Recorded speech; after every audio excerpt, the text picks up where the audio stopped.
बिस्मिल्लाहिर्रहमानिर्रहीम, अस्सलामुअलैकुम, good morning, welcome to सुबह सवेरे पाकिस्तान। मैं हूं हमजा तारड़ और मैं हूं आपके साथ सैयदा इकरा बुखारी। जिस तरह से दिन का आगाज़ है और उम्मीद की किरण जाग रही है हमजा कि अब से जो है दिन जो है वो छोटे होना शुरू हो जाएंगे और रातें लंबी होना शुरू हो जाएंगी, यानी कि थोड़ा हौसला होना शुरू हो गया ना अब इतनी गर्मी जब है, इतनी गर्मी में आप थोड़ा थोड़ा ना सर्दी का मजा ले रहे होते हैं ना कि अब दिन क्यों के छोटे होना शुरू हो जाएंगे, रातें लंबी होना शुरू हो जाएंगी, तो काउंटडाउन जो है हम शुरू कर देते हैं ना कि जून में 22 काउंटडाउन बड़ा लंबा है, ये चलेगा लेकिन एक उम्मीद होती है कि यार अब जो है ना हम सर्दियों की जानिब बढ़ना आज से शुरू हो चुके हैं।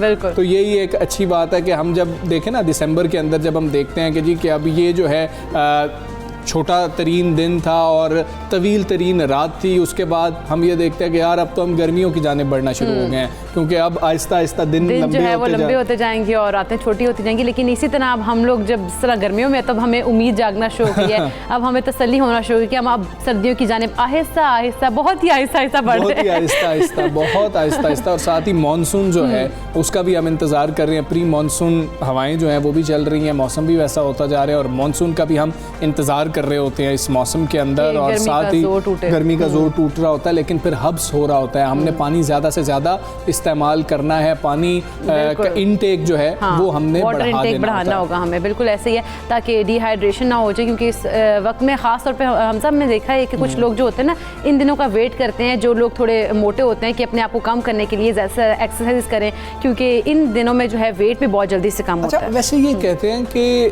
पहलवान भी जो हैं वो बरसात के मौसम के अंदर एक्सरसाइज नहीं कर रहे होते हैं, पहलवानी को छोड़ देते हैं। ऐसा कहा जाता है कि शायद जिस्म में दर्द हो रहा होता है इसलिए ऐसा किया जाता है, लेकिन साथ ये भी कहा जाता है कि अगर आपने वेट लूज करना है तो उसके लिए ये बेहतरीन टाइम होता है। तो ये एक पता नहीं क्या मुअम्मा है, ये जैसी हल होगा हम आप तक जो है इसके सोल्यूशन जो है वो पहुंचा रहे होंगे, आपके साथ ये भी खबर शेयर कर रहे होंगे। अभी हम कोरोना वैक्सीन के हवाले से बात करेंगे। एक अच्छी खबर है और एक बुरी खबर है। अच्छी और बुरी खबरों का सिलसिला जो है वो जारी है। अच्छी खबर ये है कि चीन से वैक्सीन की लाखों डोजेस पहुंचने के बाद लाहौर, कराची समेत दूसरे शहरों में वैक्सीन लगने का अमल फिर शुरू हो गया। बिल्कुल, इस हवाले से शहरियों को सिर्फ साइनोवैक लगाई जा रही है, जबकि यूरोपीय और खलीजी ममालिक के सफर के मुंतजिर अफराद सिर्फ मतलूबा वैक्सीन लगवाना चाहते हैं, क्योंकि साइनोवैक को बैरून मुल्क सफर के लिए कबूल ही नहीं किया जा रहा। जबकि इस्लामाबाद के F9 पार्क में कायम मास वैक्सीनेशन सेंटर में एस्ट्राजेनेका वैक्सीन की किल्लत के खिलाफ शहरियों की जानिब से एहतजाज करते सड़क को भी ब्लॉक किया और वैक्सीनेशन सेंटर्स पर दूर दराज इलाकों से आए सऊदीया या खलीजी ममालिक सफर के लिए वैक्सीन लगवाने वाले शहरियों के सब्र का पैमाना भी लबरेज हो गया। सख्त गर्मी और सहूलतों की अदम फराहमी के बाद जब वैक्सीन भी ना लगी तो शहरी एहतजाज पर मजबूर हो गए। उनकी जानिब से रोड ब्लॉक किया गया, गाड़ियों को रोका गया, लंबी कतारें लग गई। बिल्कुल ऐसा ही। इसी तरह की सूरत हाल लाहौर में भी देखने में मिली है। लाहौर में यूरोपीय और खलीजी ममालिक के सफर के मुंतजिर कई अफराद जो हैं वो वैक्सीन लगवाए बगैर ही वापस जाने पर मजबूर हो गए, जबकि कराची में भी सूरत हाल कोई मुख्तलिफ नहीं है। सिंध के मुख्तलिफ अजला में मुस्बत केसेस की शरह में इजाफा होता जा रहा है और इसी तरह का रश और इसी तरह का जो है ना एहतजाज वहाँ पर भी देखने में 4 लाख डोजेस कहा जा रहा था कि दे दी गई हैं सिंध गवर्नमेंट को भी, वो भी अब जो है लगवा सकते हैं और जो सिलसिला है वो दोबारा से शुरू हो गया है। लेकिन कल डॉक्टर नौशीन हामिद साहिबा पार्लिमानी सेक्रेटरी बराए हेल्थ हमारे साथ ही प्रोग्राम में मौजूद थी, तो वो भी यही कह रही थी कि कुछ मिसमैनेजमेंट हो गई है इस हवाले से कि जब हमने कहा कि जी कि वॉक इन वैक्सीनेशन का आगाज़ किया था तो कुछ हम जो है उसको ठीक से कैलकुलेट नहीं कर पाए कि ज़्यादा लोगों का रश किसी एक सेंटर पर हो गया था तो वहाँ पर वैक्सीन ख़त्म हो गई थी। तो अभी भी हम कल भी देख रहे थे लोगों की जानिब से बड़ा एहतजाज किया जा रहा था और अब ये दावा किया जा रहा है कि तमाम वैक्सीनेशन सेंटर्स पर मामूल के मुताबिक वैक्सीन लगाई जा रही है। तमाम तर सूरत हाल पर बात करेंगे।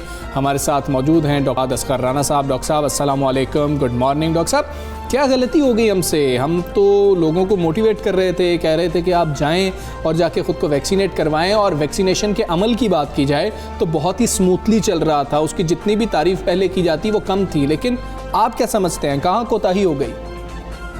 जी बहुत शुक्रिया और good morning to all viewers. Problem ये हुआ कि क्योंकि हमारी जो परसेंटेज थी जो लोग वैक्सीनेट हो रहे थे वो ओवरऑल मुल्क के तनासब के साथ बहुत कम थी, तो इसी वजह से गवर्नमेंट ने ये सोचा कि वॉक इन हम वैक्सीनेशन की इजाज़त दें ताकि उस नंबर को बूस्ट किया जा सके। ठीक है। अब जब वो वॉक इन की इजाज़त मिल गई तो फिर जो ग्रुप अवेलेबल था वैक्सीनेशन के लिए वो बहुत बड़ा हो गया, और हमारे जो आगे वैक्सीनेशन सेंटर थे और जो गवर्नमेंट यहाँ पे जो कैलकुलेशंस करनी होती हैं कि कितने लोगों को हम किस सेंटर पे संभाल सकते हैं और क्या हमारी सप्लाई लाइंस उतनी हैं, आई थिंक उसमें थोड़ी सी कमी रह गई, जिसकी वजह से ये प्रॉब्लम्स हमने अक्रॉस कंट्री कल परसों देखे। रावलपिंडी में, इस्लामाबाद में देखा, लाहौर में देखा, कराची में देखा। तो ये बेसिकली सप्लाई को अपनी डिमांड को प्रॉपर्ली जज नहीं कर सकी गवर्नमेंट। सही। डॉक्टर साहब, जिस तरह से देखा जाए कि पाकिस्तान की अगर बात की जाए तो पाकिस्तान में वैक्सीनेशन की जो पॉलिसी है वो क्या कंसिस्टेंट है? क्योंकि मुख्तलिफ जगहों पर हम देखते हैं कि मुख्तलिफ वैक्सीन दस्तियाब हैं, जिसकी वजह से अवाम भी है कन्फ्यूजन का शिकार। इस हवाले से अवाम को आगाही कौन देगा? देखिए, आगाही तो गवर्नमेंट ही को देनी चाहिए और गवर्नमेंट ही दे रही है और आई थिंक मज़ीद भी देगी। ये बात आपकी बिल्कुल सही है कि हमारा जो वैक्सीनेशन का कह लीजिए कि मेन्यू कार्ड है उसमें हर किस्म की वैक्सीन अब शामिल हो गई है। इसमें बुराई की कोई बात नहीं है, अच्छी बात है, मेरा ख्याल से इसमें बुराई नहीं है। लेकिन ये भी शो करता है कि हमारी जो हमने वैक्सीन्स को जिस तरह प्रोक्योर करना था वक्त से पहले, उसके बारे में प्लानिंग करनी थी, वो हम नहीं कर सके। और जब सर पे आ गई हमारी तो फिर हमें जहाँ से जो अवेलेबल हुआ आखिरी वक्त पे वो हमने हासिल किया। लेकिन इसका ये मतलब नहीं है कि खुदा नास्ता इन वैक्सीन्स में कोई कमी है, लेकिन ये आपकी बात सही है कि आम लोग बहुत ज़्यादा कंफ्यूज हैं। बिल्कुल ठीक है। डॉक्टर साहब, एक अहम नुक्ता है, उसको ज़रा क्लियर कीजिएगा। कन्फ्यूजन उससे भी बड़ी ये NCOC की जानिब से कह दिया गया, साइनोफार्म और साइनोवैक जो वैक्सीन है, साइनोफार्म लगती थी 3 हफ्ते के फ़र्क के साथ, दूसरी डोज 22वें रोज़ लगती थी, साइनोवैक की 28वें रोज़ लग रही होती थी, अब उसको 6 हफ्ते तक कर दिया गया है। ये क्या शॉर्टेज की वजह से आप समझते हैं फैसला किया गया है, या फिर माहिरीन के मुताबिक ठीक है, इसको आगे किया जा सकता है, 2-3 हफ्ते आगे कर दिया जाए, सेकंड डोज को तो कोई प्रॉब्लम नहीं होगा? नहीं, जो अभी तक हमारे पास साइंटिफिक इंफॉर्मेशन है उसमें इसकी जो ऑप्टिमम टाइम है वो 2 से 4 हफ्ते बाद ही है। और अगर 4 हफ्ते के बाद आपके पास सप्लाईज ख़त्म हो गई हैं तो WHO रिकमेंड करता है कि एज सून एज पॉसिबल आपको सेकंड डोज मिले तो आप लगवा लीजिए। तो मेरा अपना ज़ाती ख्याल है कि इस वक्त सप्लाई का इशू है जिसकी वजह से इसको पुश किया गया है। साइंसी तौर पे अभी कोई ऐसी इतला, क्योंकि आपके प्रोग्राम से पहले मैं देख भी रहा था, एटलीस्ट मुझे नहीं मिली। और ये इवेंचुअली ये होगा कि हमें जिसे हम कहते हैं ऑप्टिमम इंटरवल का पता लग जाएगा कि एक वैक्सीन के बाद दूसरी वैक्सीन कितने वक्फे पे लगवानी चाहिए। लेकिन अभी तक जो रिकमेंडेशन है वो 4 हफ्ते ही है मैक्सिमम। ठीक है। डॉक्टर साहब, जिस तरह से हम पहले भी बात कर रहे थे कि शॉर्टेज पाकिस्तान में वैक्सीनेशन की जो है वो बहुत ज़्यादा हो गई है, लेकिन आप क्या समझते हैं, क्या इस साल तक हम हर्ड इम्यूनिटी हासिल कर सकेंगे? जी नहीं, सिंपल। और अगर शॉर्ट आंसर आपने देखना है तो बिल्कुल नहीं। अगर हमें आज वैक्सीन्स मिल भी जाएं पूरे मुल्क की आबादी के लिए, हमारे पास जादुई छड़ी के साथ आ भी जाए, तब भी आबादी के 60-70% को लगाना अगले 6 महीनों में बड़ा मुश्किल काम है। और मेरा अपना ख्याल है कि अगर गवर्नमेंट फोकस हो जाए तो हम अगले साल में कहीं जाके उस हर्ड इम्यूनिटी के करीब पहुंचेंगे जो वैक्सीनेशन के साथ होगी। ठीक है डॉक्टर साहब, एक चीज़ यह है कि बड़ा आसान होता है, कोई मसला हो जाए उसको कवर करना भी आसान होता है, उसको ख़बर बनाना भी आसान होता है, उस पर तनकीद करना भी आसान होता है, लेकिन हमारी कुछ ख्वाहिशात हैं बतौर अवाम। हम ये चाहते हैं कि जो हम चाह रहे हैं हमें वो वैक्सीन लगाई जाए, और गवर्नमेंट ऐसा बिल्कुल भी नहीं कर सकती है कि जो शख्स जाए वो जाकर बोले कि जी कि मुझे साइनोवैक लगा दें तो आपको साइनोवैक लगा दें, मुझे कैंसिनो लगा दें आपको कैंसिनो लगा दें, मुझे फाइज़र लगा दें तो आपको फाइज़र लगा दी जाए। तो क्या हमारी ये ख्वाहिशात भी गलत नहीं है कि अभी हम तो इस पोजीशन में ही नहीं है कि पिक एंड चूज़ कर सकें?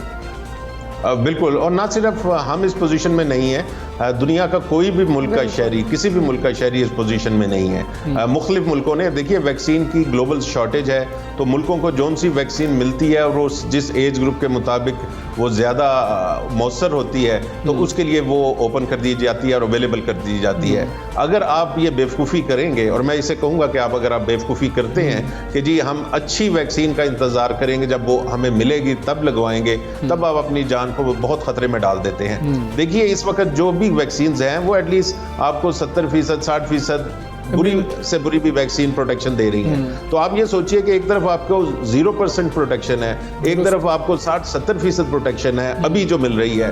तो ये बेहतर है, या आप अपनी जान को खतरे में डालें कि जब आपको वो 80 या 90% वाली मिलेगी तभी आप लगवाएंगे, तो उस दरमियान में खुदा नास्ता आपको कोविड हो गया, वो आपके लिए जानलेवा भी हो सकता है। तो जोन सी भी वैक्सीन आपको अवेलेबल है, गवर्नमेंट दे रही है, उसको फौरी तौर पे लगवा लीजिए। ठीक है डॉक्टर साहब, आप देख रहे हैं चौथी लहर के हवाले से कई माहिरीन बात कर रहे हैं कि चौथी लहर आ सकती है। आज की अगर हम बात करें 1.69% जो है मुस्बत केसेस की शरह है, 600 तकरीबन 63 जो हैं वो केसेस हमारे पास सामने आए हैं गुज़श्ता 24 घंटों के अंदर। क्या चौथी लहर को अभी प्रेडिक्ट किया जा सकता है, उसका खदशा मौजूद है अभी भी? जी, एक तो ये है कि अच्छी बात है कि हमारे केसेस कम हो रहे हैं, और अगर आपको याद हो कि पिछले साल भी जून, जुलाई, अगस्त के शुरू तक हमारे केसेस कम ही रहे थे, और उसके बाद अगस्त के मिडल में जाके हम जो हमारी नई लहर आई थी वो आई थी। तो दुनिया के अंदर, सिर्फ पाकिस्तान की बात नहीं, पूरी दुनिया के अंदर ये खतरा महसूस किया जा रहा है कि मौसम की वजह से जो अभी कमी हो रही है कोरोना की बहुत सारे ममालिक में, तो ये जाके जिसे कहते हैं कि फॉल्स सर्ज, या आप समझ लीजिए कि सर्दियों में एक नई लहर का खदशा अभी मौजूद है। जब तक हम अपनी आबादियों को, अपनी पॉपुलेशन को वैक्सीनेट नहीं कर लेते, उस वक्त तक ये खतरा रहेगा। ये खतरा पहले भी आ सकता है अगर खुदा न खास्ता जो डेल्टा वेरिएंट है जो हमारे साया मुल्क से इंडिया है, वो खुदा न खास्ता हमारे पास आ जाए। बिल्कुल ठीक है डॉक्टर साहब, बहुत शुक्रिया आपका। सुबह सवेरे पाकिस्तान सब कर रहे थे और हमारी रहनुमाई कर रहे थे, हमारी इन्फॉर्मेशन में इजाफा कर रहे थे। यानी कि पहली बात तो यह है कि खुद को जाकर वैक्सीनेट करवाएं। ठीक है, कुछ रोज़ अच्छे नहीं गुजरे हैं, शॉर्टेज थी, लेकिन अब गवर्नमेंट की जानिब से ये कहा जा रहा है कि वैक्सीन अवेलेबल है, आप लोग जाके खुद को वैक्सीनेट करवा सकते हैं। एक तो ये करवाएं। दूसरा, किसी भी लहर के लिए, चौथी लहर के लिए हमें कम से कम तैयार तो रहना है। अगर आप खुद को वैक्सीनेट करवा भी चुके हैं तब भी SOPs पर अमल दरामद करें, और अगर अभी तक आपने खुद को वैक्सीनेट नहीं करवाया, पहले तो जाके वैक्सीनेट करवाएं और उसके बाद मास्क जरूर लगाएं। और दूसरा ये, जिस तरह से लोगों की चॉइसेस है ना कि हमने कैंसाइनो लगानी है, हमने जिसाइनोफॉर्म लगवानी है, इस तरह से जो दिल करता है उस पर आप मत जाएं। आप अपनी हिफाजत को यकीनी बनाएं, और जोन से भी वैक्सीन अवेलेबल है, NCOC की जो गाइडलाइन है जिसके मुताबिक अगर आप पूरा उतरते हैं उन गाइडलाइन पर, तो आप वही वैक्सीन लगवाएं और अपने आप का और अपनी फैमिली का और दूसरे लोगों का तहफ़्फ़ुज़ बरकरार। बिल्कुल, हम इस पोजीशन में नहीं है कि हम ये कह सकें कि जी कि मुझे बिरयानी नहीं चाहिए, मुझे कौरमा चाहिए, ये वो वाला मामला नहीं है। जाके वैक्सीनेट करवाएं। जो वैक्सीन भी लग रही है वो ठीक है, अल्हम्दुलिल्लाह पाकिस्तान में रिजल्ट्स बहुत अच्छे हैं। हमने रिएक्शंस नहीं देखे हैं, हमने वो भी नहीं देखा कि जी कि लोगों ने शिकायत की हो कि मुझे वैक्सीन लगवाने के बाद खुदा न खास्ता कुछ हो गया। तो बड़ी सेफ है, आप जाएं और खुद को वैक्सीनेट करवाएं। आगे बढ़ते हैं और हम कुछ बात कर लेते हैं पानी की, क्योंकि पानी जो है वो कुदरत का अनमोल तोहफा और इसकी लाजवाल नेमत और रहमत भी है। अगर पानी जो है इस कदर अहमियत का हामिल है, क्योंकि हम पानी के बगैर तो जिंदा ही नहीं रह सकते। पाकिस्तान पानी जैसी अजीम नेमत की कमी का शिकार है। लेकिन खुशाइंद बात यहाँ पर हमजा ये है कि मौजूदा हुकूमत जो है तहफ़्फ़ुज़ आब के लिए संजीदगी से इक़दाम कर रही है, और कामयाब वाटर पॉलिसी बनाने पर वज़ीर आज़म इमरान खान ने भी पंजाब हुकूमत की काविशों को सराहा है। ट्विटर पर उन्होंने अपना बयान जारी किया है और वज़ीर आज़म ने कहा है कि तहफ़्फ़ुज़ आब की हमारी पॉलिसीज़ समरबार हो रही हैं, और पंजाब हुकूमत ने मौसर वाटर रिसाइकलिंग पॉलिसीज़, बारिश के पानी के ज़ेर ज़मीन ज़खायर, टाइम्ड वेल पंपिंग और दीगर टारगेटेड इक़दाम किए हैं, जिससे 1980 के बाद पहली मरतबा लाहौर के ज़ेरे ज़मीन पानी की सतह को मज़ीद गिरने से रोक लिया गया है, जो कि एक अचीवमेंट, बहुत अचीवमेंट है और अच्छी खबर भी। और यानी कि आप देखें कि ये एक अच्छा इकदाम है गवर्नमेंट की जानिब से। दूसरी जानिब अगर देखा जाए तो आलमी बैंक ने भी पंजाब में इंतहाई कमज़ोर जो देही इलाके हैं उनके लिए पानी और सफाई सुथराई की खदमात तक रसाई को बेहतर बनाने के लिए 44 करोड़ 20 लाख डॉलर की मंजूरी दी है, और Punjab rural sustainable water supply and sanitation project से पानी की फराहमी और सफाई सुथराई के जो इंफ्रास्ट्रक्चर है उस सर्विसेज को अपग्रेड करने में मदद मिलेगी। बिल्कुल ऐसे ही। अच्छा, बचपन से सुनते होते थे कि पानी कम इस्तेमाल करो, और वो तो अभी भी हमें पानी जो है उसका बेदरेग इस्तेमाल नहीं करना चाहिए, लेकिन हम बचपन से ये सुनते आ रहे थे कि जी कि पानी ज़ेरे ज़मीन पानी ख़त्म हो जाएगा, और पानी ख़त्म हो जाएगा तो हमें कितने मसाइल होंगे, क्योंकि वाटर लेवल हर साल नीचे जा रहा था कि अब बल्कि आगे ओवर टाइम कि वो पानी के हमें बड़े मसाइल हैं। लेकिन अब जो ये खुशाइंद बात आई है कि गवर्नमेंट जो है वो पानी के तहफ़्फ़ुज़ के लिए काम कर रही है। अब वाटर लेवल 1980 के बाद हमजा देखो कि अब वो स्टेबल हुआ है, नीचे नहीं जा रहा है, बहुत ज़्यादा ज़रूरी है। लेकिन हमें फिर भी पानी जो है ज़ाया नहीं करना चाहिए। बात करेंगे वज़ीर आला पंजाब की मुआविन ख़ुसूसी बराए इत्तलात फिरदौस आशिक़ावान साहिबा हमारे साथ मौजूद हैं। फिरदौस आशिक़ावान साहिबा, अस्सलाम वालेकुम, गुड मॉर्निंग। आलमी बैंक पंजाब में पानी की फराहमी और निकासी के लिए 44 करोड़ रुपए मुहैया कर रकम से पानी के कौन कौन से मंसूबे लगाए जाएंगे, वज़ीर आज़म की जानिब से जो है सराहा भी गया है पंजाब को। बिस्मिल्लाहिर्रहमानिर्रहीम। जैसा कि आप जानते हैं कि लाहौर में जहाँ बढ़ती हुई आबादी जो है वो आपके लिए एनवायरनमेंट, पोल्यूशन और दीगर चैलेंजेस का बायस बन रही है। वहाँ पे सबसे बड़ी ज़रूरत जो है किसी भी इंसान की वो पीने का साफ़ पानी है। और ये पीने के साफ़ पानी की जो फराहमी है, टेबल लेवल है, वो लाहौर के अंदर हर आने वाले दिन में वो गहरा हो रहा है, उसकी सतह नीचे जा रही है। और लाहौरियों के लिए साफ़ शफाफ पानी जो एक कुदरत की सबसे बड़ी नेमत है, उसका हसूल जो है वो मुश्किल होता जा रहा है। लेकिन इस कुदरती ज़रूरत को पूरा करने के लिए हुकूमत ने वो तरजीहात तय की कि जो सिर्फ डांग टपाओ पॉलिसी ही नहीं, सिर्फ सियासी नारेबाजी नहीं, रंगबाजी और शोबाजी ही नहीं, बल्कि प्रैक्टिकल हिकमत अमली जो आपकी आने वाली नस्लों की ज़रूरत का ना सिर्फ तहफ़्फ़ुज़ करे बल्कि उसके लिए कंक्रीट रोड मैप, स्ट्रक्चर और मैकेनिज़्म भी प्लान करे। उसके लिए जो है वासा ने बहुत इफ़ेक्टिव हिकमत अमली जो है वो मुतारफ़ कराई है। उसके ज़रिए हमने जो आप जिस प्रोजेक्ट का जिक्र कर रहे हैं जी, उससे हम ये कोशिश कर रहे हैं कि जो BRB नहर है उस BRB नहर से जो है वो पानी ला के उसको ट्रीट करके तो लाहौर के शहरियों के लिए सरफेस वाटर जो है उसकी यूटिलाइजेशन को यकीनी बनाया जाए। और जो नीचे अंडर द टेबल वाटर है, जो आप मोटर लगा के हैंड पंप के ज़रिए या किसी भी तरह से उस पानी को पीने के लिए या जनरल इस्तेमाल के लिए आप फोकस करते हैं, आपको उस रुझान से हम निकालें और अल्टीमेटली जो अवेलेबल वाटर है उसको ट्रीट करके काबिल इस्तेमाल बनाएं। और इसके लिए हमें ज़ाहिर एक सपोर्ट जो वर्ल्ड बैंक की तरफ से आई है हम उसको अप्रिशिएट भी करते हैं। सही है। और जो पानी जब हम ट्रीट कर लें, पीने के काबिल हो जाए, तो फिर उसके वेस्ट को रोकने के लिए हमने जहाँ कंजर्वेशन ऑफ वाटर स्ट्रेटजी की तरफ जा रहे हैं, उसके साथ साथ रिसाइकलिंग ऑफ वाटर जो है वो भी हमारी अव्वलीन तरजीह है। साशी कमान साहिबा, इस बारे में बताइए, क्योंकि पानी के जो मंसूबे हैं वो पंजाब के पसमानदा इलाकों में भी लगाए जाएंगे, तो शफाफियत की बात की जाए, उनको शफाफ कैसे बनाया जाएगा, कैसे इंश्योर किया जाएगा? देखिए, पहली बात तो ये है कि पंजाब हो या लाहौर हो या पूरा पाकिस्तान हो, पाकिस्तान तरीके इंसाफ जो है ये समझती है कि ये एक हर शहरी की बुनियादी हकूक़ के साथ जुड़ी जो ज़रूरत है उसको फ्राहम करना हमारी ज़िम्मेदारी है। लिहाजा पंजाब भर के अंदर जो है वो अल्टीमेटली ये जो सक्सेस स्टोरी हम लाहौर के अंदर अंडरग्राउंड वाटर टैंक बना के बारिश के पानी को सिक्योर करके उसको काबिल इस्तेमाल बना के फिर वाटर ट्रीटमेंट प्लांट लगा के उस पानी की रीयूटिलाइजेशन जो है उस स्ट्रेटजी की तरफ जा रहे हैं। तो ये एक पायलट है जो हम लाहौर में शुरू करेंगे और ऑफ कोर्स वो बाकी पंजाब के हर शहर में रेप्लिकेट होगा। और एज अ केस स्टडी हम इसको लाहौर में सबसे पहले मुतारफ़ कराने जा रहे हैं। दूसरी चीज़ ये है कि चूँकि जब आप अवेलेबल वाटर जो है उसको सरफेस वाटर जो है उसको प्रॉपरली यूटिलाइज़ करेंगे और जो स्ट्रेस है, जो बहुत ज़्यादा आपके लोड है उस अंडर द टेबल वाटर पे, ठीक है, वो कम होगा और वहाँ पे स्टेबिलिटी आएगी और वाटर टेबल जो है इम्प्रूव करेगा।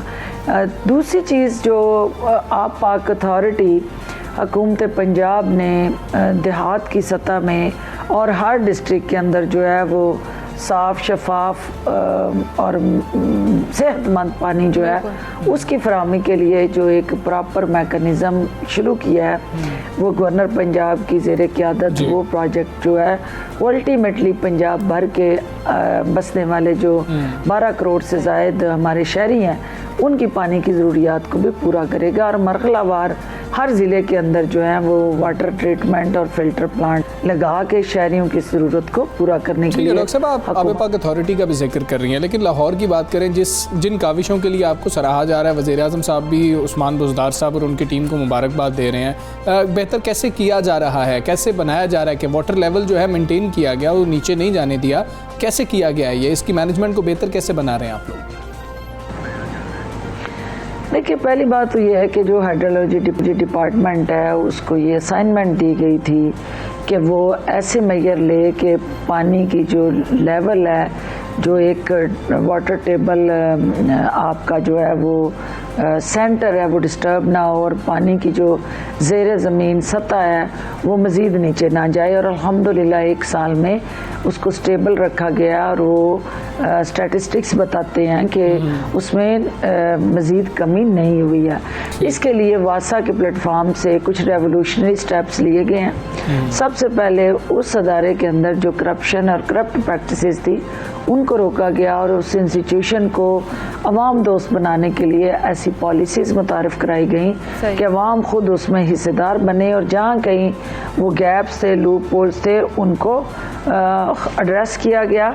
इसमें जो प्राइवेट स्कीमों का सबसे अहम चैलेंज रहा कि आप हाउसिंग सोसाइटीज़ के अंदर कोई भी चेक एंड बैलेंस नहीं था, जो चाहे जितना चाहे कनेक्शन ले ले और पानी का ज़िया करता रहे। लेकिन हुकूमत ने इस वक्त टाइट मॉनिटरिंग और अकाउंटेबिलिटी मैकेनिज़्म से उस पानी के ज़िया को रोका है। इसके अलावा जो है वो सियासी बुनियादों पर ट्यूबवेल लगते थे जिनको रोका गया और ट्यूबवेल जो है अब ज़रूरत के तहत लगेंगे, ना कि सियासी शुबदाबाजी के लिए लगेंगे। इसके अलावा जो सर्विस सेंटर्स पर रिसाइकलिंग सिस्टम लगाया गया है वो एक ऐसा मैकेनिज़्म है कि जो शहरियों को ये एहसास दिलाता है कि पानी की एक बूंद जो है आपकी अगली नस्ल की अमानत है और उसको ज़ाया ना करें। डॉल्फिन फोर्स के ज़रिए जहाँ कहीं पानी के ज़िया के हवाले से शिकायत आई, डॉल्फिन फोर्स ने वहाँ जाके उन शिकायत का अजाला किया और पानी के ज़िया के हवाले से मौसर जो हिकमत अमली है उस पर अमल दरामद किया। तीसरा जो है वो पिछले 3 साल से चूँकि ये जो हुकूमती इक़दामात थे उसकी प्रॉपर टाइट मॉनिटरिंग और इफ़ेक्टिव एक प्लानिंग के तहत उठाए गए इन इक़दामात के बाद अल्हम्दुलिल्लाह पिछले 3 साल से पानी की सतह जो है वो अपने उस लेवल पे बरकरार है और वो कम नहीं हुई। और ये यकीनन वज़ीर आज़म इमरान खान की इस महकमे के साथ जुड़ी जो एडवाइस लाइन है, जो एडवाइजरी और ओवरऑल सरपरस्ती है, वो इस अदारे को और इस विजन को इस काबिल कर रही है। हम इस कुदरती नेमत को प्रोटेक्ट भी कर रहे हैं, सिक्योर भी कर रहे हैं। तो ये तो स्पेसिफिकली लाहौर की बात होगी ना कि लाहौर में वाटर लेवल जो है वो स्टेबल है। क्या लाहौर के अलावा दीगर शहरों में भी वाटर लेवल जो है उसमें बेहतरी देखी गई है? देखिए, जब आप एक केस स्टडी बनाते हैं और उसकी सक्सेस स्टोरी बनाते हैं और अल्टीमेटली उसको फिर आप रेप्लिकेट करते हैं तो ये एक चैलेंज होता है किसी भी हुकूमत के लिए। चूँकि लाहौर के अंदर वासा जैसे जो अदारे हैं वो बड़ा अच्छा लाहौर वासा जो है वो काम कर रहा है और ये एक बाकी शहरों के लिए मिसाल बनेगा। रावलपिंडी के अंदर, गुजरांवाला के अंदर, मुल्तान के अंदर, फैसलाबाद जैसे शहर के अंदर ये सारे सक्सेस मॉडल्स जो हैं वो रेप्लिकेट होने जा रहे हैं। तो अल्टीमेटली वहाँ पे भी आपको इसी तरह पानी की जो सतह है वो और ज़्यादा डिटोरिएट होती नहीं आएगी और वो बैलेंस और स्टेबिलिटी हम जो है बरकरार रख सकें। ठीक है, फिरदौस अशीक अवान साहिबा, बहुत शुक्रिया आपका। सुबह सवेरे पाकिस्तान से आप बात कर रही थी, उनकी गुफ्तगू आपने मुलाहिजा की है, काविशों की बात कर रही हैं, वज़ीर आज़म साहब भी सराह रहे हैं, अच्छी खबर थी। हमें ब्रेक लेनी है। हाँ जी, कहीं मत जाइएगा, देखते रहिए सुबह सवेरे पाकिस्तान।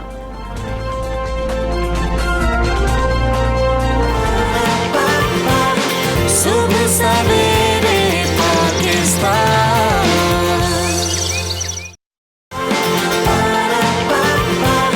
सुबह सवेरे पाकिस्तान।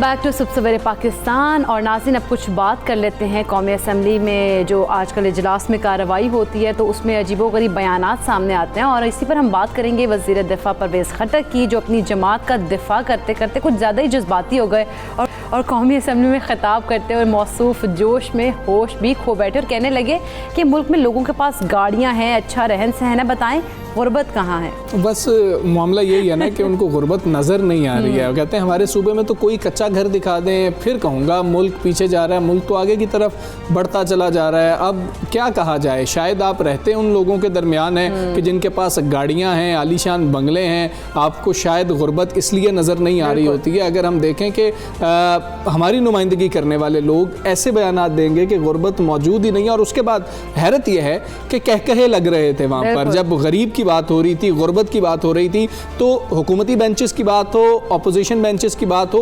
दोनों तरफ से जो है हंस रहे थे और बेंचेस बजाए जा रहे थे, मतलब के, और उनको दाद दी जा रही थी। मतलब इतना संजीदा मामला है गुर्बत का कि गरीब की बात आए तो आप अज़राए तफन्नुन वो बात कर लेते हैं, अज़राए मजाक वो गुफ्तगू कर सकते हैं। हैरत उस पर हो रही थी, पीछे से भी लोग हंस रहे हैं और फिर कहा गया कि जी करक में जो है ना वो गुर्बत है। बिल्कुल ऐसे ही है। और इस जब भी उन्होंने करक के ऊपर कहा कि वहाँ गुर्बत है तो उन्होंने कहा कि अच्छा चले ठीक है वहाँ पर है, तो हमारे एमएनए साहब कह रहे हैं बिल्कुल तो होगी तो होगी। मतलब ये कि कोई संजीदा गुफ्तगू वहाँ पर नहीं हो रही थी। हालांकि कौमी असम्बली का इजलास कहीं आप हो रहा था तो एक हुकूमती रुकन ने जब ये कहा तो हमजा यकीनन खुद भी हंस पड़े वो सारे, क्योंकि इस तरह की जो गैर संजीदा गुफ्तगू है उस पर उन लोगों को खुद भी, क्योंकि वो लोग इस पर रिलाई नहीं करते, वो खुद भी अपनी इन्हीं चीज़ों के ऊपर ज़्यादा कुछ जज्बाती हो गए हैं। बिल्कुल ऐसे ही है, दिफा कुछ ज़्यादा कर रहे हैं। बिल्कुल ऐसी। वैसे अगर बाकी मुल्क में अगर कोई गुर्बत नहीं है या कुछ ऐसी बात है, इमरान खान की क्योंकि कहा जाए सही फैसलों से उन्होंने कहा कि मुल्क में मईशत जो है वो बेहतरी की तरफ गामजन है और अपोजिशन जो है महंगाई करके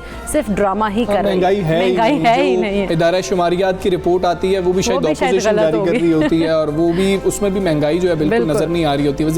वज़ीर दिफा ने इसी पर जो है इक्तफा नहीं किया और मुल्क में बढ़ती महंगाई पर एक अजब मंतिक पेश किया। कहते हैं कि महंगाई होगी तभी तो मुल्क चलेगा, कारखाने चलेंगे। ये वैसे अजीब मंतक पेश की गई है और उन्होंने कहा है कि ज़राअत होगी, महंगाई नहीं बढ़ेगी तो मुल्क रुक जाएगा। और जोशीले वज़ीर दिफा ने अपोजिशन लीडर शहबाज शरीफ को मनाजरे का चैलेंज भी दिया। इन तमाम बातों के बाद उन्होंने कहा कि पंजाब में उनकी 20 साल की कारकर्दगी का खैबर पख्तूनख्वा में उनकी 5 साल और मौजूदा KP हुकूमत की जो 3 साल हैं उनसे मवाजना कर लें। बिल्कुल आप देख लें कि बिल्कुल किया जा सकता है। जब वो ये क्लेम कर रहे हैं कि कोई भी गरीब आदमी नहीं है यहाँ पर, KP में वाकई कोई गरीब आदमी नहीं है, कोई कच्चा घर नहीं नज़र आ रहा होगा, तो फिर तो उनका क्लेम बिल्कुल ठीक है। खैर उन्होंने क्या कहा आपको वो सुना दे। अभी भी कहता हूँ मुझे निकाल के बताओ कि कौन इस वक्त बेरोजगार है। आपको मजदूर नहीं मिलता। मैं जब 32-38 साल पहले सियासत में आया तो हमारे जो इलाके गांव थे सारे कच्चे थे। आज कोई कच्चा मकान दिखा दे मुझे, मैं अपने सूबे की बात करता हूँ, तो कहाँ पर गुर्बत आ गई। गाड़ियाँ नहीं थी किसी के पास, मोटरसाइकिल नहीं थे।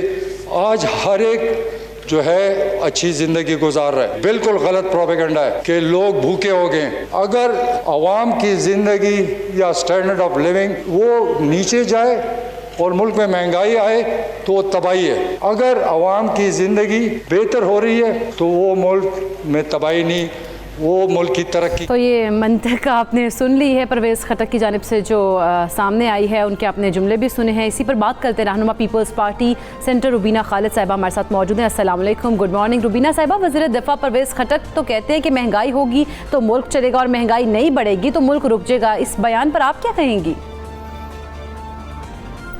ये बयान जो है खैर कोई ऐसा सरप्राइजिंग बयान नहीं है, क्योंकि इसी किस्म के बयान जो हैं वो हुकूमती बेंचों की तरफ से आते रहते हैं।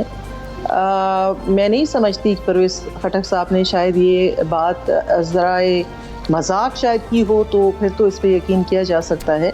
लेकिन अगर सीरियस बात की है तो फिर बड़ी काबिल हैरत बात है कि महंगाई करके, और वो भी खुर्दनी अशिया के ऊपर, और जो लोगों की डे टू डे लाइफ है उसको मुश्किल बना के अगर तरक्की की का ख्वाब यही है तो इससे फिर गैर तरक्की याफ्ता रहना ही बेहतर है। क्योंकि इस वक्त भी जो मुल्क में जो निचला तबका है और बल्कि जो हमारा इस वक्त मिडिल क्लास है वो भी बहुत ज़्यादा मसाइल का शिकार है। तो वो इस हालत में इस किस्म के बयानात आप उनके जख्मों पे नमक की छिड़क रहे हैं। ठीक है, ठीक है रुबीना साहिबा, पहले तो आप मुबारकबाद वसूल कीजिए। खैबर पख्तूनख्वा से आपका ताल्लुक है, आप लोग खासे अमीर हो चुके हैं, वहाँ पर गरीब नज़र नहीं आता है, वहाँ पर कच्चा घर नज़र नहीं आ रहा होता, तो आप भी क्योंकि खैबर पख्तूनख्वा से आपका ताल्लुक है मुबारकबाद के मुस्तहिक हैं। क्योंकि परवेज़ खटक साहब तो कह रहे हैं मुल्क में गुरबत कहाँ है, लोग तो गाड़ियों में घूम रहे हैं। क्या खैबर पख्तूनख्वा में ऐसा ही है, सारे लोग गाड़ियों में घूमते हैं? देखिए, हो सकता है परवेज़ खटक साहब सही दुरुस्त कह रहे हों, लेकिन कहते हैं ना कि सीइंग इज़ बिलीविंग। तो क्यों ना हम खैबर पख्तूनख्वा का, जहाँ पे पिछले 8 साल से PTI की बिला शिरकत गैर हुकूमत है, वहाँ का अगर हम जाके दौरा करें मिल के, हम और आप, और देखें ग्राउंड रियलिटी क्या है, वहाँ पे लोग क्या कह रहे हैं और गाड़ियाँ किसके पास हैं किसके पास नहीं है। भाई बात ये है कि जिनके पास गाड़ियाँ थी वो गाड़ियाँ बेच के वो मोटरसाइकिलों पे आ गए, और जिनके पास मोटरसाइकिलें थी वो मोटरसाइकिलें बेच के पैदल चलने पे मजबूर हैं। और इस वक्त जो हुकूमत इजाफा करने जा रही है पेट्रोल की कीमतों में, तो मुझे लगता है कि जो थोड़ी बहुत जो गाड़ियाँ चलाने की सख्त रखते हैं, ये बात परवेज़ खटक साहब को सोचनी चाहिए कहने से पहले कि हम तो कहते जा रहे हैं कि गरीब और अमीर का जो फ़र्क है ना वो बढ़ता चला जा रहा है। अमीर अमीर तर होता जा रहा है और गरीब गरीब तर होता जा रहा है। तो अगर ये तरक्की है तो मैं नहीं समझती कि ये इस किस्म की जो तब्दीली के नारे इन्होंने लगा, ये उसका ये आउटकम है। अच्छा रुबीना साहिबा, जिस तरह से परवेज़ खटक की जानिब से एक चैलेंज भी किया गया, वो कह रहे हैं कि मेरे सूबे में तो कोई गरीब है ही नहीं, अगर है तो ला के दिखाएं, एक भी ला के दिखा दें, तो क्या आप इस चैलेंज को कबूल करेंगी? मैंने पहले ही आपसे कहा कि यही बात अगर परवेज़ खटक साहब और या जो वज़रा हैं जो इस वक्त खैबर पख्तूनख्वा से MNAs हैं, बल्कि चले वज़रा को तो छोड़ दें, उनकी बड़े प्रोटोकॉल होते हैं, बड़े VIP मूवमेंट होती है। तो अगर इस वक्त जो MNAs हैं, आपने सुना होगा, नूर आलम साहब की बातें सुनी होगी कि हम अपने हलकों में जाते हुए अब हमें जो है शर्मिंदगी महसूस होती है क्योंकि हम लोगों का सामना नहीं कर पाते। तो अगर इतने अच्छे हालात हैं और लोग ऐसे ही दूध और शहद की नहरें बह रही हैं खैबर पख्तूनख्वा में, तो फिर इनके जो वज़रा हैं और इनके MNAs हैं वो अपने हलकों में जाने से क्यों गुरेज़ा हैं? ये एक बहुत बड़ा सवालिया निशान है। रुबीना साहबा, कहीं ऐसा तो नहीं है क्योंकि मुसलसल दूसरी मरतबा जो है खैबर पख्तूनख्वा में ऐसा पहली मरतबा हुआ कि उसी पार्टी की हुकूमत आ गई, परवेज़ खटक साहब जो हैं इसलिए ज़्यादा मुतमईन ऐसे बयानात दे रहे हैं, फिर वो ये कह रहे हैं कि शहबाज शरीफ की हुकूमत हो, मुराद अली शाह की हुकूमत हो, मैंने कितना काम किया है ये आप देख लें, तो इसलिए शायद वो ज़्यादा मुतमईन है कि दूसरी बार उनको हुकूमत मिल गई। परवेज़ खटक साहब का जो बयान है इसको अगर हम एक कॉमेडी के तौर पे ले लें तो शायद हम कोई थोड़ा बहुत इस गम और इस तकलीफ़ और दुख में शायद मुस्कुरा सकें, लेकिन ये परवेज़ खटक साहब के जो बयानात हैं, मैं नहीं समझती कि वो शायद तंज़न ये बातें कर रहे होंगे। काउंसिल ऑफ कॉमन इंटरेस्ट की मीटिंग हुई, उसमें जो वज़ीर आला जिस सूबे का गरज बरस के बोला, वो सिंध का वज़ीर आला बोला, वो अपने सूबे के हक के लिए उसने बात की। बाकी तो जो हमारे खैबर पख्तूनख्वा के वज़ीर आला साहब हैं, खैर से वो सुमन बुकमन, वो तो आज तक उन्होंने मुँह ही नहीं खोला कि जो खैबर पख्तूनख्वा का हिस्सा है, जो खैबर पख्तूनख्वा की सब्सिडीज़ हैं, जो खैबर पख्तूनख्वा के NFC अवार्ड के पैसे हैं, वो हमें कब मिलेंगे? अगर इतने ये अहल हैं और इतने ही ज़बरदस्त इनके, तो इनके ये बताना मुनासिब समझेंगे कि इनका आधे से ज़्यादा जो बजट है पिछले साल का वो लैप्स कर गया। तो वाकई शायद इतनी बहुत इस सूबे में लोगों के पास मालो दौलत था कि उनको हुकूमती मंसूबों की ज़रूरत ही नहीं, इसीलिए सारे बजट लैप्स कर दिए जाते हैं। इसीलिए जो है जो काउंसिल ऑफ कॉमन इंटरेस्ट है, जब इसका इजलास बुलाया जाता है तो हमारे वज़ीर आला KP के जो हैं वो खामोश बैठे रहते हैं और सुनते रहते हैं और मुस्कुराते रहते हैं, इसलिए कि खैबर पख्तूनख्वा में जो है वो सब इतने मालदार हैं कि उनको किसी चीज़ की ज़रूरत नहीं है। तो ये मेहरबानी करके ये जो इस किस्म की बातें हैं और जो लोगों की तकालीफ हैं उसमें इससे मज़ीद इजाफा होता है, उनके जज्बात को ठेस पहुँचती है, वो और ज़्यादा कहते हैं कि अभी और रोने भी ना दे। ये वो वाली आम मिसाल है। आदमी के जो हैं वो जज्बात वो मजरू मजीद ना करें। इस तरह के बयानात दे के बहुत शुक्रिया। रुबीना खालिद साहिबा सुबह सवेरे पाकिस्तान से गुफ्तगू कर रही थी। हमसे जिस तरह से उन्होंने भी एक बात कही कि इस तरह के बयानात नहीं देने चाहिए, हुकूमती बेंचेस की तरफ से खास तौर पर इस तरह के बयानात सामने नहीं ये आने जख्मों पर चाहिए। नमक पाशी करने वाली जो है ना बात है कि आप कैसे ये बात कर सकते हैं कि गरीब नहीं है, गुर्बत ख़त्म हो गई है, कोई बंदा बेरोज़गार है तो दिखाएं, कोई मज़दूर मिल ही नहीं रहा होता अगर हम ढूंढने के लिए जा रहे होते हैं, तो ऐसे इनसेंसिटिव बयानात नहीं आने चाहिए। कम अज़ कम आपको कोशिशें करनी चाहिए। वज़ीर आज़म साहब एक तरफ कह रहे हैं महंगाई सबसे बड़ा चैलेंज है हमारे लिए, उस पर कंट्रोल करने की मैं खुद कोशिश कर रहा हूँ, बार बार वो ये बात कर चुके हैं। और दूसरी तरफ वज़ीर दिफा परवेज़ खटक साहब जो हैं वो ये बात कर रहे हैं कि जी कि अगर महंगाई नहीं होगी तो फिर हम तरक्की कैसे कर रहे होंगे, फिर मुल्क कैसे चल रहा होगा। खैर ऐसे बयानात नहीं आने चाहिए। हम आगे चलते हैं, इस पर जितनी भी गुफ्तगू की जाएगी वो मतलब कि ज़ख्मों को जो है ना कुरेदने वाली बात ऐसे ही है। आगे बढ़ते हैं और हम कुछ बात कर लेते हैं इंसानी जिस्म की, क्योंकि तमाम अज़ाही बहुत ज़्यादा ज़रूरी होते हैं और इंतहाई अहम काम जो है वो सर अंजाम देते हैं, लेकिन इनमें से एक गुर्दे भी हैं। क्योंकि एक अंदाजे के मुताबिक कहा जा रहा है कि इस वक्त दुनिया भर में तकरीबन 85 करोड़ अफराद जो हैं वो गुर्दों के मुख्तलिफ अमराज में मुब्तला हैं। हाँ जी, और गुर्दे की बीमारी के मरीज़ डायलिसिस और गुर्दे की पैवंदकारी ट्रांसप्लांटेशन पर जो है इन्हसार करते हैं। और पाकिस्तान में 1 करोड़ 70 लाख से ज़ायद अफराद गुर्दों के अमराज का शिकार हैं, जिनमें गुर्दों की दायमी बीमारी यानी कि क्रोनिक किडनी डिजीज़ और गुर्दे में पथरी काबिल ज़िक्र है। बिल्कुल, गुर्दों में ख़राबी की कई वजूहात भी हो सकती हैं, जिनमें टाइप 1 और type 2 diabetes, high blood pressure और दिल और खून की शरियानों से मुतालिक बीमारियां भी मौजूद है। इसके अलावा मौरूसी गुर्दों की बीमारी और मोटापे जैसी बीमारियां भी शामिल हैं। गुर्दों के मरीज़ जो है उनके रिश्तेदारों के जहन में गुर्दों के हवाले से कई सवालात जन्म लेते हैं, जैसे कि वो कहते हैं कि भाई गुर्दे आखिर ख़राब क्यों होते हैं, हाँ। और गुर्दों ने के जो मरीज़ हैं उनको क्या कोरोना वैक्सीन लगवानी चाहिए। ये जो है क्वेश्चन बहुत इंपॉर्टेंट है हमजा, क्योंकि बहुत सारे जो और भी बीमारी में मुब्तला पेशेंट्स वो ये पूछते हैं कि क्या हमें कोविड जो है वो वैक्सीनेशन जो है वो लगवानी चाहिए या नहीं लगवानी चाहिए। इस वक्त ये सवाल जो है वो हर एक की ज़ुबान पर है। इलाज के हवाले से जो है सवाल किया जा रहा होता है, इस तरह के दीगर कुछ क्वेश्चंस हैं। फिर ये नहीं पता होता कि गुर्दों की बीमारी हो क्यों जाती है, गुर्दों का फंक्शन क्या है। अगर गुर्दे ठीक से काम ना कर रहे हों तो आप क्या सेहतमंद ज़िंदगी नहीं गुजार सकते, और आप एक दफ़ा डायलिसिस पे चले गए हैं उसके बाद क्या कोई वे आउट आपके पास बचता है या नहीं बचता है। इन तमाम तर सवालात के जवाबात लेने की हम कोशिश करेंगे। हमारे साथ मारूफ नेफ्रोलॉजिस्ट हैं डॉक्टर मुजम्मिल रियाज मलिक साहब। डॉक्टर साहब अस्सलाम वालेकुम, गुड मॉर्निंग। डॉक्टर साहब सबसे पहले तो हमें ये बताएं कि ये गुर्दे जो हैं इनका बुनियादी फंक्शन होता क्या है, और अगर गुर्दे ठीक से काम ना कर रहे हों तो वो फंक्शन किस तरह से ख़राब हो जाते हैं। जी अस्सलाम वालेकुम, बहुत शुक्रिया आपका। देखिए, गुर्दों का जो बुनियादी फंक्शन हमारे जिस्म में है वो एक फ़िल्ट्रेशन का है। जैसे एक फ़िल्ट्रेशन प्लांट होता है वो सफाई करता है, इस तरह जो गुर्दे हैं हमारे खून की सफाई करते हैं और हमारे जिस्म के गंदे मादों को जिस्म से बाहर निकालते हैं। ये इनका बेसिक फंक्शन है। इसके अलावा और भी बहुत से फंक्शन हैं, जैसे खून को पैदा करना, जिस्म के लिए विटामिन डी को पैदा करना, आपकी इम्यूनिटी को बूस्ट करना, आपके जिस्म में नमकियात के निज़ाम को मैनेज करना और पानी के निज़ाम को मैनेज करना। ये कुछ बेसिक फंक्शन जो गुर्दे सर अंजाम लेते हैं। अच्छा डॉक्टर साहब, जिस तरह से बहुत ज़्यादा लोगों को शिकायत होती हैं गुर्दे में पथरी की, तो इस पथरी का हल क्या है, किस तरह से इसका मतलब इसको ठीक कर सकते हैं, और दूसरा गुर्दों में पथरी होती क्या है, क्या कोई ऐसी फूड खाते हैं उसकी वजह से गुर्दों में पथरी हो जाती है।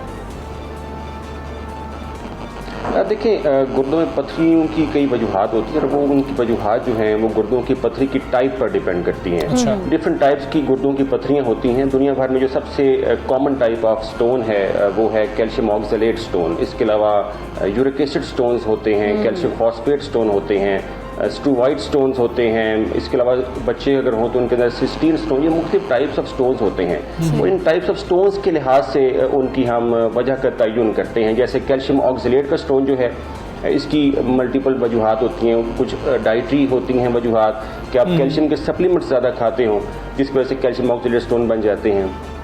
ऑक्सलेट आपकी चाय का ज़्यादा इस्तेमाल से, कॉफ़ी के ज़्यादा इस्तेमाल से, चॉकलेट ज़्यादा खाने से आपको कैल्शियम ऑक्सलेट की पथरियाँ बनती हैं। कैल्शियम फॉस्फेट जो स्टोन्स होते हैं वो अगर दूध का आप ज़्यादा इस्तेमाल करते हो, डेयरी प्रोडक्ट्स का ज़्यादा इस्तेमाल करते हो तो उनकी वजह से होता है। इसी तरह यूरिक एसिड स्टोन्स जो हैं वो अगर आप गोश्त ज़्यादा खाते हो, दालें ज़्यादा खाते हो, चावल ज़्यादा खाते हो तो उस वजह से बनती है। तो मल्टीपल वजूहात होती है, लेकिन सबसे जो मेन कॉज है वो है पानी का कम इस्तेमाल। ठीक है, ये पानी का कम इस्तेमाल। डॉक्टर साहब ये भी ज़रा क्लियर कर दीजिएगा, क्योंकि लोगों ने ये सुन रखा है, हमने भी सुन रखा है कि पानी का ज़्यादा से ज़्यादा इस्तेमाल करें, लेकिन क्या एक्सेसिव इस्तेमाल जो है, बहुत ज़्यादा पानी पीना, वो भी गुर्दे ख़राब कर सकता है। कितना पानी पीना चाहिए? देखिए अल्लाह ताला ने हमारे जिस्म में हमारे ब्रेन में एक सेंटर बनाया है, उसे हम थर्ड सेंटर कहते हैं। ठीक है। कि प्यास का सेंटर। हमारे जिस्म की डिमांड के मुताबिक हमारा जो थर्ड सेंटर है हमसे डिमांड करता है कि हम कितना पानी पिए। तो जितनी आपको प्यास लगती है उतना पानी तो लाजमी पीना चाहिए, लेकिन अगर किसी इंसान की फैमिली हिस्ट्री हो स्टोन्स की या उसको पहले स्टोन बन चुका हो, तो उसको रिकमेंडेड ये है कि 3 लीटर से ज़्यादा रोज़ाना की बुनियाद पर पानी पिए। ठीक है, ठीक है। डॉक्टर साहब ज़रा ये भी बताइएगा, अब ज़रा लोग ये सवाल करते हैं कि हमें तो पता ही नहीं लगता कि हमारे गुर्दे ख़राब हो गए। जब हम डायलिसिस पे जा रहे होते हैं उस वक्त पता लगता है और डॉक्टर्स बताते हैं कि अब तो बहुत देर कर दी आपने, अब आपको डायलिसिस पे जो है जाना पड़ेगा। कुछ इब्तदाई जो अलामात होती हैं वो क्या होती हैं कि आपके गुर्दे अब ठीक से काम नहीं कर रहे? क्योंकि पाकिस्तान में तो रिवाज नहीं है कि आप टेस्ट करवा रहे हो अपना। बिल्कुल आप सही फरमा रहे हैं। देखें जो गुर्दों की बीमारी है, गुर्दों का फेलियर है, this is the silent killer, ये खामोश कातिल है और ये खामोशी से अपना काम करता है। यूजुअली इसकी गुर्दे खराबी की कोई अलामात नहीं आती हैं जब तक कि गुर्दे 90% से ज़्यादा फेल ना हो चुके हों। अच्छा। कोई अगर अलामात आ जाएं तो अल्लाह की तरफ से मैं समझता हूँ कि ब्लेसिंग ही होती है कि आपको पता चल जाता है कि गुर्दे आपके ख़राब होने वाले हैं। कुछ अलामात होती हैं जैसे कि आपके जिस्म पर सोजिश का पड़ जाना, अच्छा, खून की कमी का हो जाना, थकावट का बहुत ज़्यादा रहना, हड्डियों पट्टों में दर्द हो जाना या पेशाब जो है उसका कम या ज़्यादा हो जाना, ये कुछ अलामात होती हैं। लेकिन मोस्ट केसेस के अंदर कोई अलामात नहीं होती हैं। वो पता ही तब चलता है जब पानी सर के ऊपर से गुजर चुका होता है। अच्छा। तो ये एक अलमिया है।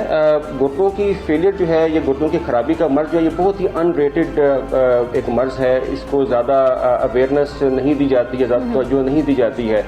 मेरे मुताबिक अगर हम प्रॉपर अवेयरनेस आवाम में प्रोवाइड कर दें कि गुर्दे फेल क्यों होते हैं, इससे कैसे बचना चाहिए, तो हम 50 से 60% लोगों के गुर्दों को फेल होने से बचा सकते हैं। बिल्कुल। अच्छा डॉक्टर साहब, एक बहुत ही इंपॉर्टेंट क्वेश्चन मैं आपसे पूछना चाह रही थी, वो ये कि जैसे कुछ बच्चे होते हैं पैदा होने से पहले ही डॉक्टर्स कहते हैं कि इनके जो गुर्दे हैं वो 30% काम करें, 70% काम करें, तो उसकी क्या वजह है?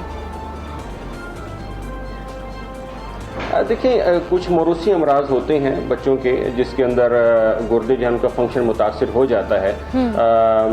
बहुत रेयर केसेस के अंदर होता है, बच्चों के अंदर ये बीमारी बहुत ज़्यादा कॉमन तो नहीं होती है, लेकिन अगर हो तो डेफिनेटली ये एक ख़तरनाक बीमारी है और पूरी फैमिली के लिए एक तशवीश का बायस बनती है। उसकी भी कई वजूहात होती हैं। कई ऐसी जो मौरूसी बीमारियां होती हैं वो बच्चों के अंदर अगर चली जाएं तो उनके गुर्दे मुतासर हो जाते हैं। इसकी परसेंटेज हम कुछ फार्मूलाज के ज़रिए निकालते हैं, कुछ ब्लड के टेस्ट होते हैं और कुछ फार्मूलाज होते हैं, कुछ टेस्ट करके हम ये पता चलाते हैं कि गुर्दे कितने काम कर रहे हैं। देखें ये बताना बड़ा ज़रूरी है कि पूरी दुनिया में सबसे बड़ी वजह गुर्दे की खराबी की शुगर का या ज़ियाबितस का मर्ज़ है। और ज़ियाबितस का मर्ज़ जो पाकिस्तान में है वो एक मोहतात अंदाजे के मुताबिक हर साल 6 से 7% नए मरीज जो हैं ज़ियाबितस के वो तशख़ीस होती है उनकी, और ये इसमें इजाफा दिन ब दिन बढ़ता जा रहा है। तो सबसे पहला काम यह है कि कोई शुगर का मरीज़ है तो वो अपनी शुगर को कंट्रोल करे, और एक छोटा सा टेस्ट होता है यूरिन का, उसे हम कहते हैं माइक्रो एल्ब्यूमिन यूरिया का टेस्ट, वो हर 3 महीने बाद करवाता रहे। अगर उसमें कोई प्रॉब्लम आए तो किसी अपने डॉक्टर से रुजू करे, उसका जल्दी से इलाज करवाए ताकि गुर्दों को खराबी से बचाया जा सके। बिल्कुल ठीक है। डॉक्टर साहब इलाज की बात भी कर लेते हैं, ये बहुत अहम है। हमने ये सुना है कि जो इसका मुस्तकिल इलाज है वो किडनी ट्रांसप्लांट के अलावा कुछ भी नहीं है, जो कि बहुत महंगा है, लोग अफोर्ड ही नहीं कर सकते हैं, फिर डायलिसिस पे जाते हैं, वहाँ से वापसी नहीं है। इलाज है क्या? देखिए 2 किस्म के गुर्दे की खराबी के अमराज होते हैं। एक को हम कहते हैं एक्यूट किडनी इंजरी, ठीक है, गुर्दे अचानक से किसी के खराब हो गए हैं, और एक होती है क्रोनिक किडनी डिजीज, यानी कि पुराने वो खराब चलते आ रहे थे। तो एक्यूट किडनी इंजरी जो होती है वो एक काबिल इलाज मर्ज है। अगर अचानक किसी के गुर्दे खराब हुए हैं, वो वक्त पर किसी अपने नेफ्रोलॉजिस्ट के पास पहुंच गया है तो उसके गुर्दे मुकम्मल ठीक हो सकते हैं। अगर क्रोनिक किडनी डिजीज़ है तो हम उसके गुर्दे ठीक तो नहीं कर सकते, लेकिन यह कि उसकी हम प्रोग्रेशन ऑफ डिजीज़ को स्लो डाउन कर सकते हैं। अगर किसी इंसान के गुर्दे मुकम्मल और मुस्तकिल फेल हो जाएं या नाकारा हो जाएं तो हमारे पास 2 ऑप्शन होते हैं, या तो डायलिसिस जिसे हम खून की सफाई का अमल कहते हैं, या फिर ट्रांसप्लांटेशन यानी कि गुर्दा की पैबंदकारी। तो बेस्ट ऑप्शन जो होता है वो तो गुर्दे की पैबंदकारी का होता है, और डायलिसिस जो है वो भी एक अच्छा ऑप्शन है। देखें इस वक्त जो गुर्दे फेलियर का मर्ज है पाकिस्तान में बहुत ज़्यादा बढ़ता जा रहा है। एक मोहतात अंदाजे के मुताबिक तकरीबन 20 लाख से ज़्यादा लोग जो हैं पाकिस्तान में इस वक्त वो डायलिसिस का करवा रहे हैं, उनके गुर्दे फेल हैं। तो ट्रांसप्लांटेशन जो है वो पाकिस्तान में ज़्यादा नहीं हो रही है, इस पर तवज्जो देनी चाहिए कि ट्रांसप्लांटेशन जो है वो ज़्यादा से ज़्यादा की जाए ताकि इस मर्ज से बिल्कुल ऐसे ही है, ट्रांसप्लांटेशन ज़्यादा से ज़्यादा हो और फिर भी जो है जो इलाज से बेहतर है कि आप एहतियात करें और जो डायबिटीज़ के पेशेंट है जिस तरह डॉक्टर साहब कह रहे हैं 3 महीने बाद अपना यूरिन टेस्ट करवाते हैं। बहुत शुक्रिया डॉक्टर मुजम्मिल रियाज मलिक साहब, सुबह सवेरे पाक आप हिस्सा बने और यहाँ पर हम एक ब्रेक लेंगे। Stay with us.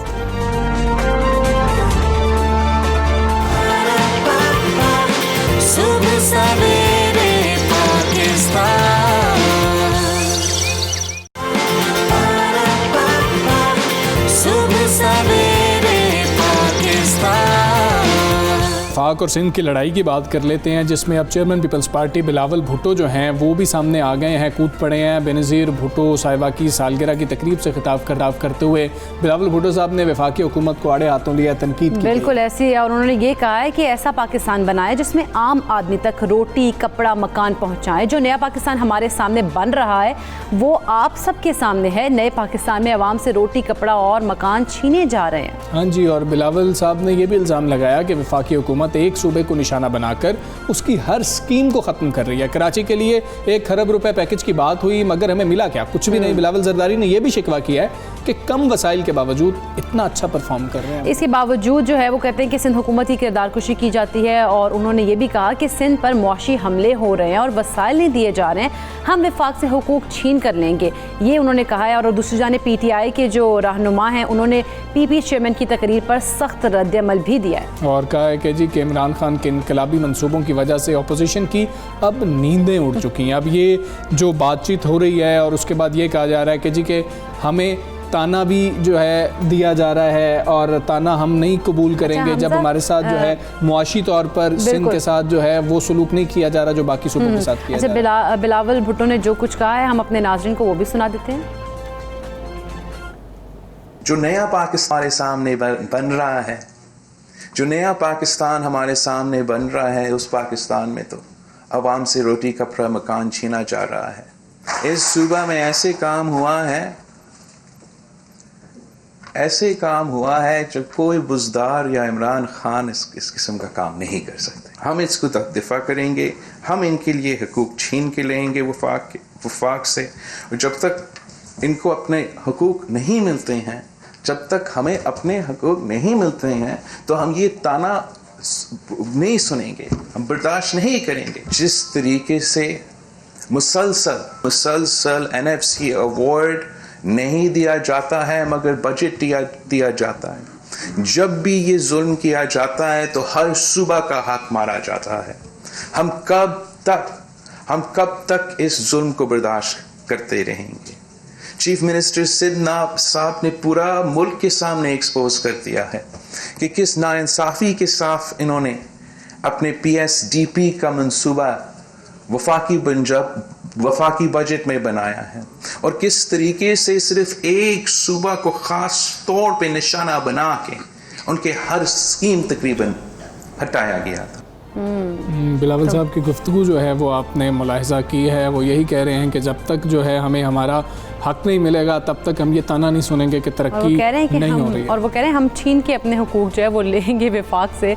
तो बात यहाँ तक है कि सवाल तो यही पैदा होता है ना हमजा कि क्या विफाक जो है वो सूबों को हुकूक नहीं दे रहा, जिस तरह से बिलावल भुट्टो ने कहा। सवाल ये भी तो है कि आप तीसरी दफ़ा मुसलसल हुकूमत कर रहे हैं सिंध पर और फिर भी आप ये बात कर रहे हैं कि तरक्की अगर नहीं होगी तो फिर हम तो ज़िम्मेदार नहीं हैं क्योंकि हमें तो हमारा हक ही नहीं मिल रहा है। तो इस तरह की जब चीज़ें हो रही होंगी तो सिंध के अवाम बहुत अच्छे तरीके से समझ रहे हैं कि जब वफाक की जानिब से भी बयानबाजी हो रही है, सिंध हुकूमत की जानिब से भी बयानबाजी हो रही है, chairman peoples party Bilawal Bhutto भी बयान इस तरह के दे रहे हैं, तो उनका पुरसान हाल कौन होगा ये बेहतर तरीके से समझ सकते हैं कि काम तो होता हुआ नज़र नहीं आ रहा। बिल्कुल ऐसे ही है क्योंकि अवाम जो है वो तो हुकूमती नुमाइंदों को ही देखती है क्योंकि जिनको उन्होंने वोट दे के ऐवानों में बिठाया वो कहते हैं कि ये ऐवानों में जाके हमारे मसाइल हल करेंगे, हमारे इलाके के लिए, हमारे शहरों के लिए कोई बातचीत करेंगे, कोई उनके मसाइल हल करेंगे। लेकिन हम देखते हैं कि सूरत हाल बिल्कुल इसके बरक्स है और यहाँ पर एक दूसरे पर तनकीद की जाती है, शिकवा जवाब शिकवा वाली बात जो है वही हमें नज़र आती है यहाँ पर। तो बिल्कुल ऐसे ही है और ये तमाम तर सूरत हाल है और इसी हवाले से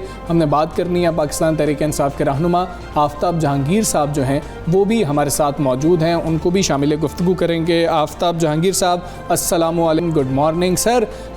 ठीक है, तीसरी मुसलसल जो है हुकूमत है सिंध पर पाकिस्तान पीपल्स पार्टी की। लेकिन अब ये बयानात से ऐसा लग रहा है कि पाकिस्तान पीपल्स पार्टी जो है ये ग्राउंड बनाती चली जा रही है कि हमें अगर हुकूक ही नहीं मिल रहे होंगे तो फिर कैसे हो सकेगा कि आप हमसे ये एक्सपेक्ट करें कि हमारी परफॉर्मेंस अच्छी होगी, तरक्की का ताना हम नहीं सुनने जा रहे होंगे। तो उन्होंने तो अगले इलेक्शन के लिए शायद ग्राउंड बनानी शुरू कर दी है।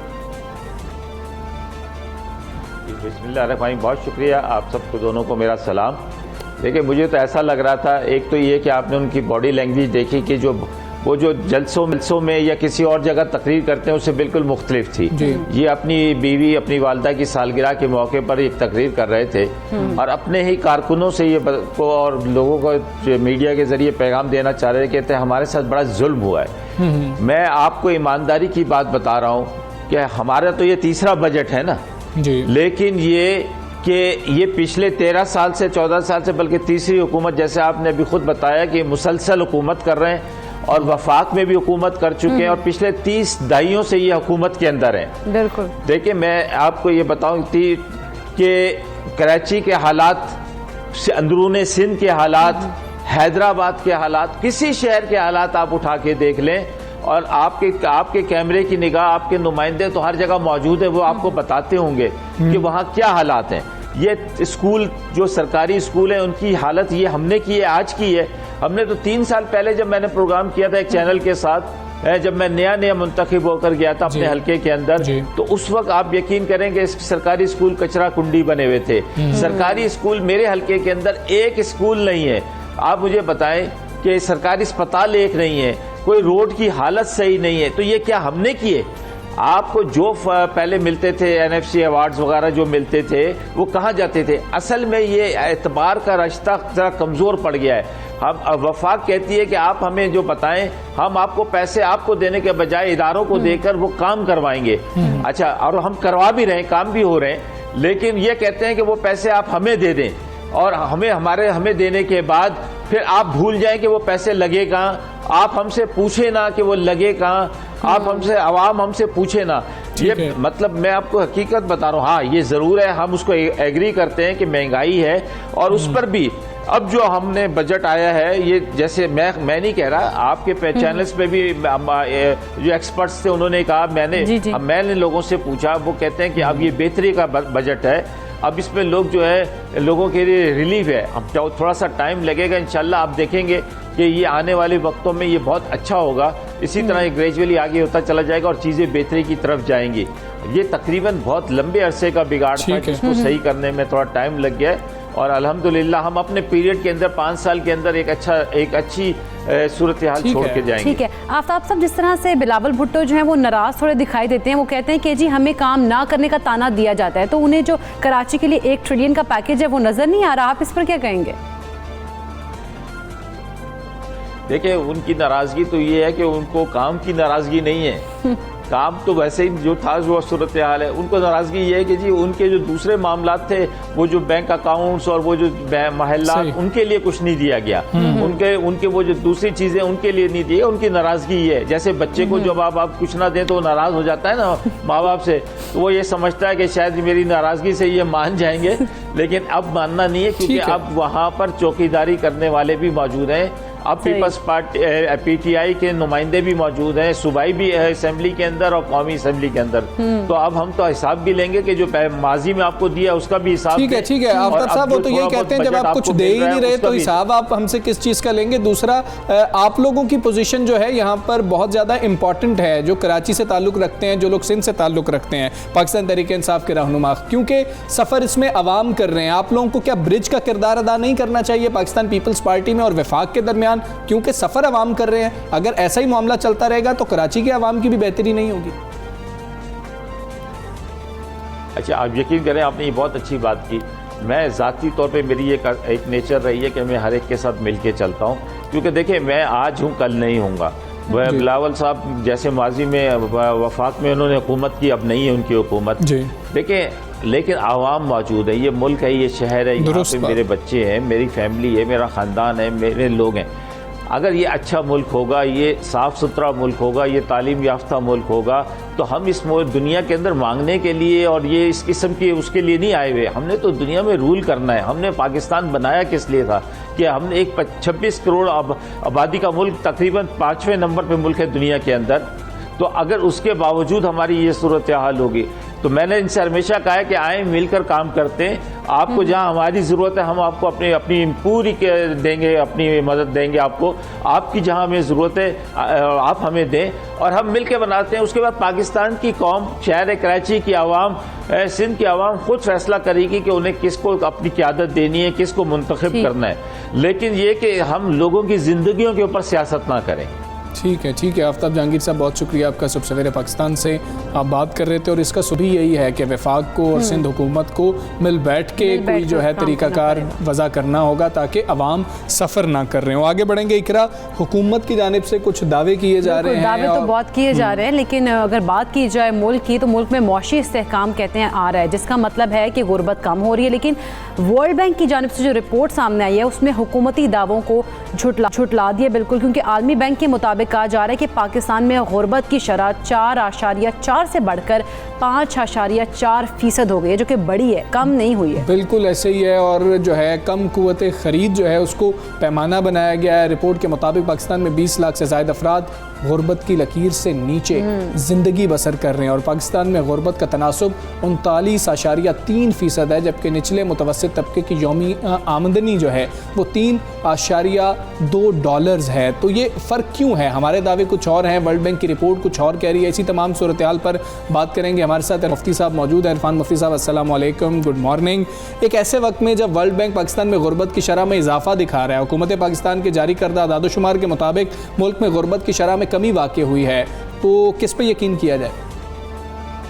बहुत शुक्रिया जी। पहली बात तो यह कि जो गवर्नमेंट ने इकनॉमिक सर्वे रिपोर्ट निकाली है 2021 की, उसमें कुछ उन्होंने बेहतरी की तरफ इशारा किया है और दिखाया है कि कुछ बेहतरी आ रही है और हमेशा वी शेप रिकवरी की बात की है। लेकिन वर्ल्ड बैंक जो है वो एक कॉम्प्रिहेंसिव इंडिकेटर यूज़ करता है और गवर्नमेंट ऑफ पाकिस्तान ने जो रिपोर्ट दी है उसमें जैसे एम्प्लॉयमेंट का डाटा मिसिंग है, इसी तरह और कुछ मामला जो हैं वो मिसिंग हैं, जिससे लगता है कि गवर्नमेंट ने इसको एक ख़ास एंगल से ही सिर्फ प्रेजेंट किया है। कि वर्ल्ड बैंक रिपोर्ट करता है या जो स्टेटिस्टिक्स लेता है वो ज़्यादा कॉम्प्रिहेंसिव इंडिकेटर्स की बुनियादों पर होते हैं, इसलिए वहाँ जो रिपोर्ट जब हम पढ़ते हैं तो वो उससे हमें ज़्यादा बेहतर तस्वीर नज़र आती है पाकिस्तान की मईशत की और पाकिस्तान में गुर्बत की। और ये बात दुरुस्त भी है कि कोविड में गुर्बत में इजाफा हुआ है और ये कोई 5, जैसे आपने कहा 5.2 से 5.4% जो है पॉवर्टी में इंक्रीज़ हुआ है इन 1.5-2। तो ये तो हमें मानना पड़ेगा। इस रिपोर्ट में भी जो इकनॉमिक सर्वे रिपोर्ट है उन्होंने माना है कि ये कुछ जगहों पर जैसे इन्फ्लेशन में इजाफा हुआ है, एम्प्लॉयमेंट में बहुत ज़्यादा डिक्लाइन आया है। तो अगर हम इन तमाम इशारियों को इकट्ठा करेंगे तो भी शायद वही नज़र आएगी जो हमारे वर्ल्ड बैंक या बैरूनी इदारे हमारे बारे में लिखते हैं। बिल्कुल। इरफान मुफ्ती साहब, जिस तरह से कहा जा रहा है कि महंगाई और बेरोज़गारी है, इनके अलावा आप क्या समझते हैं कि गुर्बत की वजह क्या है? क्यों किन वजूहात की बिना पर गुर्बत में इजाफा हो रहा है? क्योंकि हम देखते हैं कि वज़ीर-ए-आज़म इमरान खान तो गुर्बत में खात्मे की अक्सर मिसाल जो है वो चीन की देते हैं। आखिर चीन ने ऐसा क्या किया है कि वहाँ पर गुर्बत नहीं है?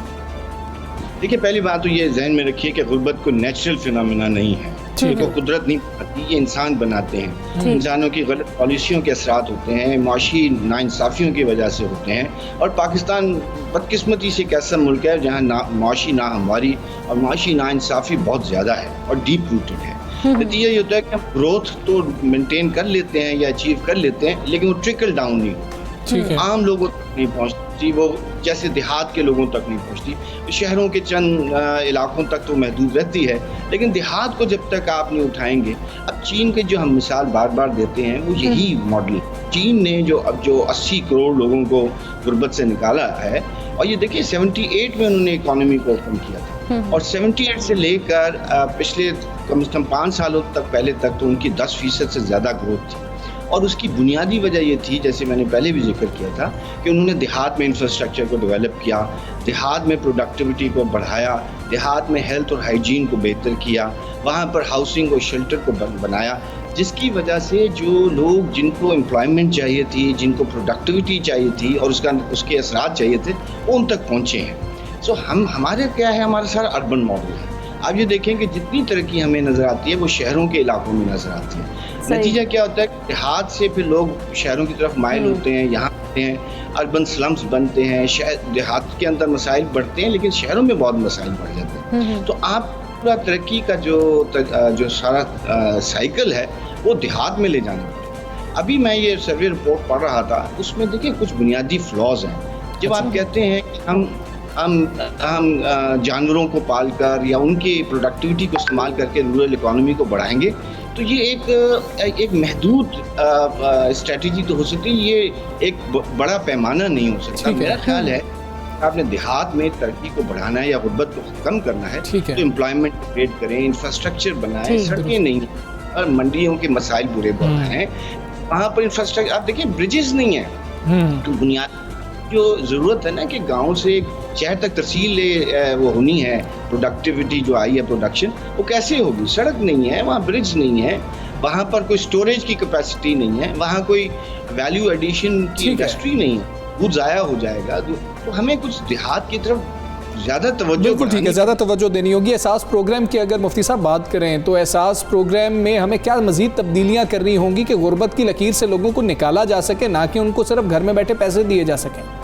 बिल्कुल सही कह रहे हैं। देखिए, एहसास तो एक बहुत ही माइक्रो लेवल की एक इंसेंटिव है जो चंद लाख घरानों तक पहुंच सकता है, और वो भी वन टाइम यानी चैरिटी सपोर्ट कह सकते हैं इसको।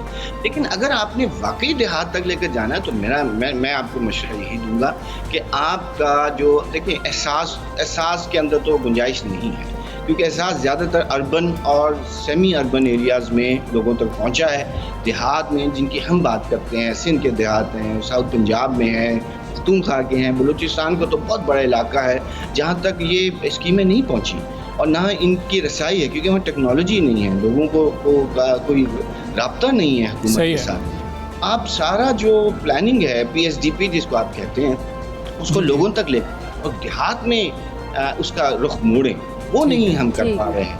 और ये जो इनकंसिस्टेंसी हमारी इकोनॉमिक पॉलिसी की है, ये वर्ल्ड बैंक ने भी कहा, यही बुनियादी वजह है कि हम ना गुर्बत को कम कर पा रहे हैं, ना तरक्की की जो शरह है वो बेहतर कर पा रहे हैं। ठीक है, इनकंसिस्टेंसी जो है एक बड़ी वजह है। बहुत शुक्रिया इरफान मुफ्ती साहब, सुबह सवेरे से आप बात कर रहे थे, उनकी गुफ्तगू आपने मुलाहिजा की। इकरा आगे बढ़ते हैं, प्लानिंग की भी ज़रूरत है यहाँ पर तो हमें, और वज़ीर-ए-आज़म इमरान खान जो है ना इस हवाले से इक़दामात भी कर रहे हैं, जो कि एक अच्छी बात है कि इनिशिएटिव इस तरह के ले रहे हैं कि गुर्बत जो है उसको ख़ात्मा उसका किया जा सके। खैर आगे बढ़ते हैं, वज़ीर-ए-आज़म इमरान खान ही की बात करते हैं। उनकी ज़ेर सदारत मुश्तरका मुफादात काउंसिल के इजलास में नेशनल इलेक्ट्रिसिटी पॉलिसी 2021 की मुतफ़िक़ा तौर पर जो है ना वो बातचीत उसमें की गई है हमजा। तो ये एक ऐसी है, एक अच्छा इक़दाम है। वज़ीर तवानाई हमाद अज़हर ये कह रहे हैं कि आज एक तारीखी दिन है कि सारे सूबों ने नई इलेक्ट्रिसिटी पॉलिसी की मंजूरी दे दी और नई पॉलिसी की रोशनी में जो ज़ैली शोबे हैं उनके लिए 10 से 12 पॉलिसियाँ तश्कील दी जाएंगी। बिल्कुल ऐसी हमाद अज़हर ने यह भी कहा है कि जो नई पॉलिसीज़ हैं इन पर तमाम सूबों के साथ 100 से ज़ायद इजलास भी हुए हैं और नई इलेक्ट्रिसिटी जो पॉलिसी है उसके तहत शफाफ अंदाज में नए तवानाई मनसूबों की मंजूरी भी दी जाएगी। अच्छा, वो ये भी कह रहे हैं कि बिजली की जो तरसील है और पैदावार है उसको दुरुस्त समत में हम लेके जाने की कोशिश कर रहे हैं और रवां साल बिजली की तकसीम का जो निज़ाम है उसको बेहतर करने के लिए 100 अरब रुपए भी मुख्तस कर दिए। बिल्कुल ऐसे ही इसके साथ साथ नई इलेक्ट्रिसिटी जो पॉलिसी है इसके आइंदा 10 साल के लिए कह रहे हैं कि ये है, और वफाकी वज़ीर ने यह भी मजीद कहा कि नई पॉलिसी में मुतय्यन करदा उसूलों की बुनियाद पर नया नेशनल एक्शन प्लान जो है वो भी तरतीब दिया जाएगा। जबकि नई पॉलिसी के तहत अगर बात की जाए तो कौम को सस्ती और माहौल दोस्त बिजली भी हासिल हो अच्छा, ये सबसे अहम चीज़ है ना कि आवाम को क्या चाहिए कि सस्ती बिजली मिल रही हो। आवाम का सवाल ही है एनवायरमेंट फ्रेंडली भी हो, वो पाकिस्तान की ज़रूरत है और वो पूरी दुनिया की ज़रूरत है कि वो एनवायरनमेंट फ्रेंडली हो और सस्ती बिजली तो किसको नहीं चाहिए। यूनिट इतना ज़्यादा महंगा हो गया है कि लोग बहुत ज़्यादा परेशान हैं, इतना बिल आ रहा होता है लोगों का कि अब वो परेशानी हो रही है। और फिर हम इंडस्ट्री की बात करें, जब वहाँ पर बिजली महंगी हो जाती है, यूनिट महंगा हो जाता है, तो उसके बाद अशिया महंगी हो जाती है, बिल्कुल। और वो अगर आवाम उनसे भी शिकायत करे, वो कहते हैं हमारा कसूर तो नहीं है, बिजली की कीमतों में इजाफा हो रहा है तो इसलिए हम उनको भी, बिल्कुल चीज़ें तो महंगी होंगी। बिल्कुल ऐसे ही। और उन्होंने ये भी रिटेलर जो है वो कहते हैं कि नया टैक्स नहीं लगाया बल्कि उन्हें टैक्स दायरे में लाने का इक़दाम भी किया है। हाँ, ये ठीक है। अगर इसके 100 से ज़्यादा इजलास हुए हैं, आपस में बातचीत हुई है, मुशावरत के बाद तमाम सूबे मुत्तफिक हो गए हैं, तो ये एक कामयाबी है। बिल्कुल। लेकिन हमजा यहाँ पर हम जिस तरह अगर देखें, इस तरह पॉलिसी आई है, इसमें फ़ायदा आवाम के लिए हो रहा है। आवाम को लेके सोचा जा रहा है कि भाई उनको हमने सस्ती और माहौल दोस्त जो बिजली है वो फराहम करनी है। यकीनन ये एक खुशाइन बात है और हम चाहते हैं, उम्मीद भी करते हैं कि ऐसी पॉलिसीज़ जो आवाम के हक़ में बेहतरी लेकर आएँ वो आनी भी चाहिए। बिल्कुल ऐसे ही है। ये मुश्तरका मफादात काउंसिल का इजलास हुआ था जिसमें नेशनल इलेक्ट्रिसिटी पॉलिसी 2021 की मुत्तफ़िका तौर पर मंजूरी दी गई है। 10 से 12 जो हैं पॉलिसियाँ वो तश्कील दी जाएंगी। अहमद अज़हर साहब जो हैं इसमें कुछ क्लैरिटी लेके आ रहे थे, वो ये भी बता रहे थे कि 10 साल के लिए ये पॉलिसी होगी। और जिस तरह से हम बात कर रहे हैं कि माहौल दोस्त, और अहमद अज़हर साहब का ज़ोर दूसरा ये था कि सस्ती बिजली जो है वो हम मुहैया कर पाएंगे, जो कि बहुत अहम चीज़ है। और आवाम का तो जो तमाम फोकस है वो ऐसी चीज़ों पर ही हो रहा होता है। सेकेंडली हमजा, जिस तरह से उन्होंने कहा है ना कि इसके ऊपर प्लानिंग पूरी होने का है, क्योंकि 100 से ज़्यादा इजलास भी होंगे इसके ऊपर, तो एक प्रॉपर प्लानिंग के थ्रू अगर आएंगे तो मेरा ख्याल है कि ये जो जिस तरह से उन्होंने आइडिया लेकर आए हैं वो उसको इम्प्लीमेंट भी कर सकेंगे और आवाम के लिए सहूलत भी ये मुयसर होगी। बिल्कुल ऐसी। और सारे सूबों ने जो है इसकी मंजूरी भी दे दी है। इसके अंदर कोई इख्तलाफ सामने नहीं आया। सब ने आपस में जिस वक्त इजलास हो रहे थे मुख्तलिफ आरा आ रही थी, मुख्तलिफ राय आ रही थी, और उसके बाद एक मुत्तफ़िका तौर पर ये फ़ैसला कर लिया गया है, जो कि बहुत अच्छी बात है। अच्छा, हम आगे बढ़ते हैं, कुछ वफाकी दारुल हुकूमत की बात करते हैं, क्योंकि वहाँ पर मोटरसाइकिल ना गाड़ी पर इस तरह की भी बातें सामने आई थी, लेकिन हम हमसे इसके ऊपर बात करेंगे, लेकिन यहाँ पर ब्रेक ले लेते हैं। ब्रेक के बाद वापस आएंगे। Stay with us.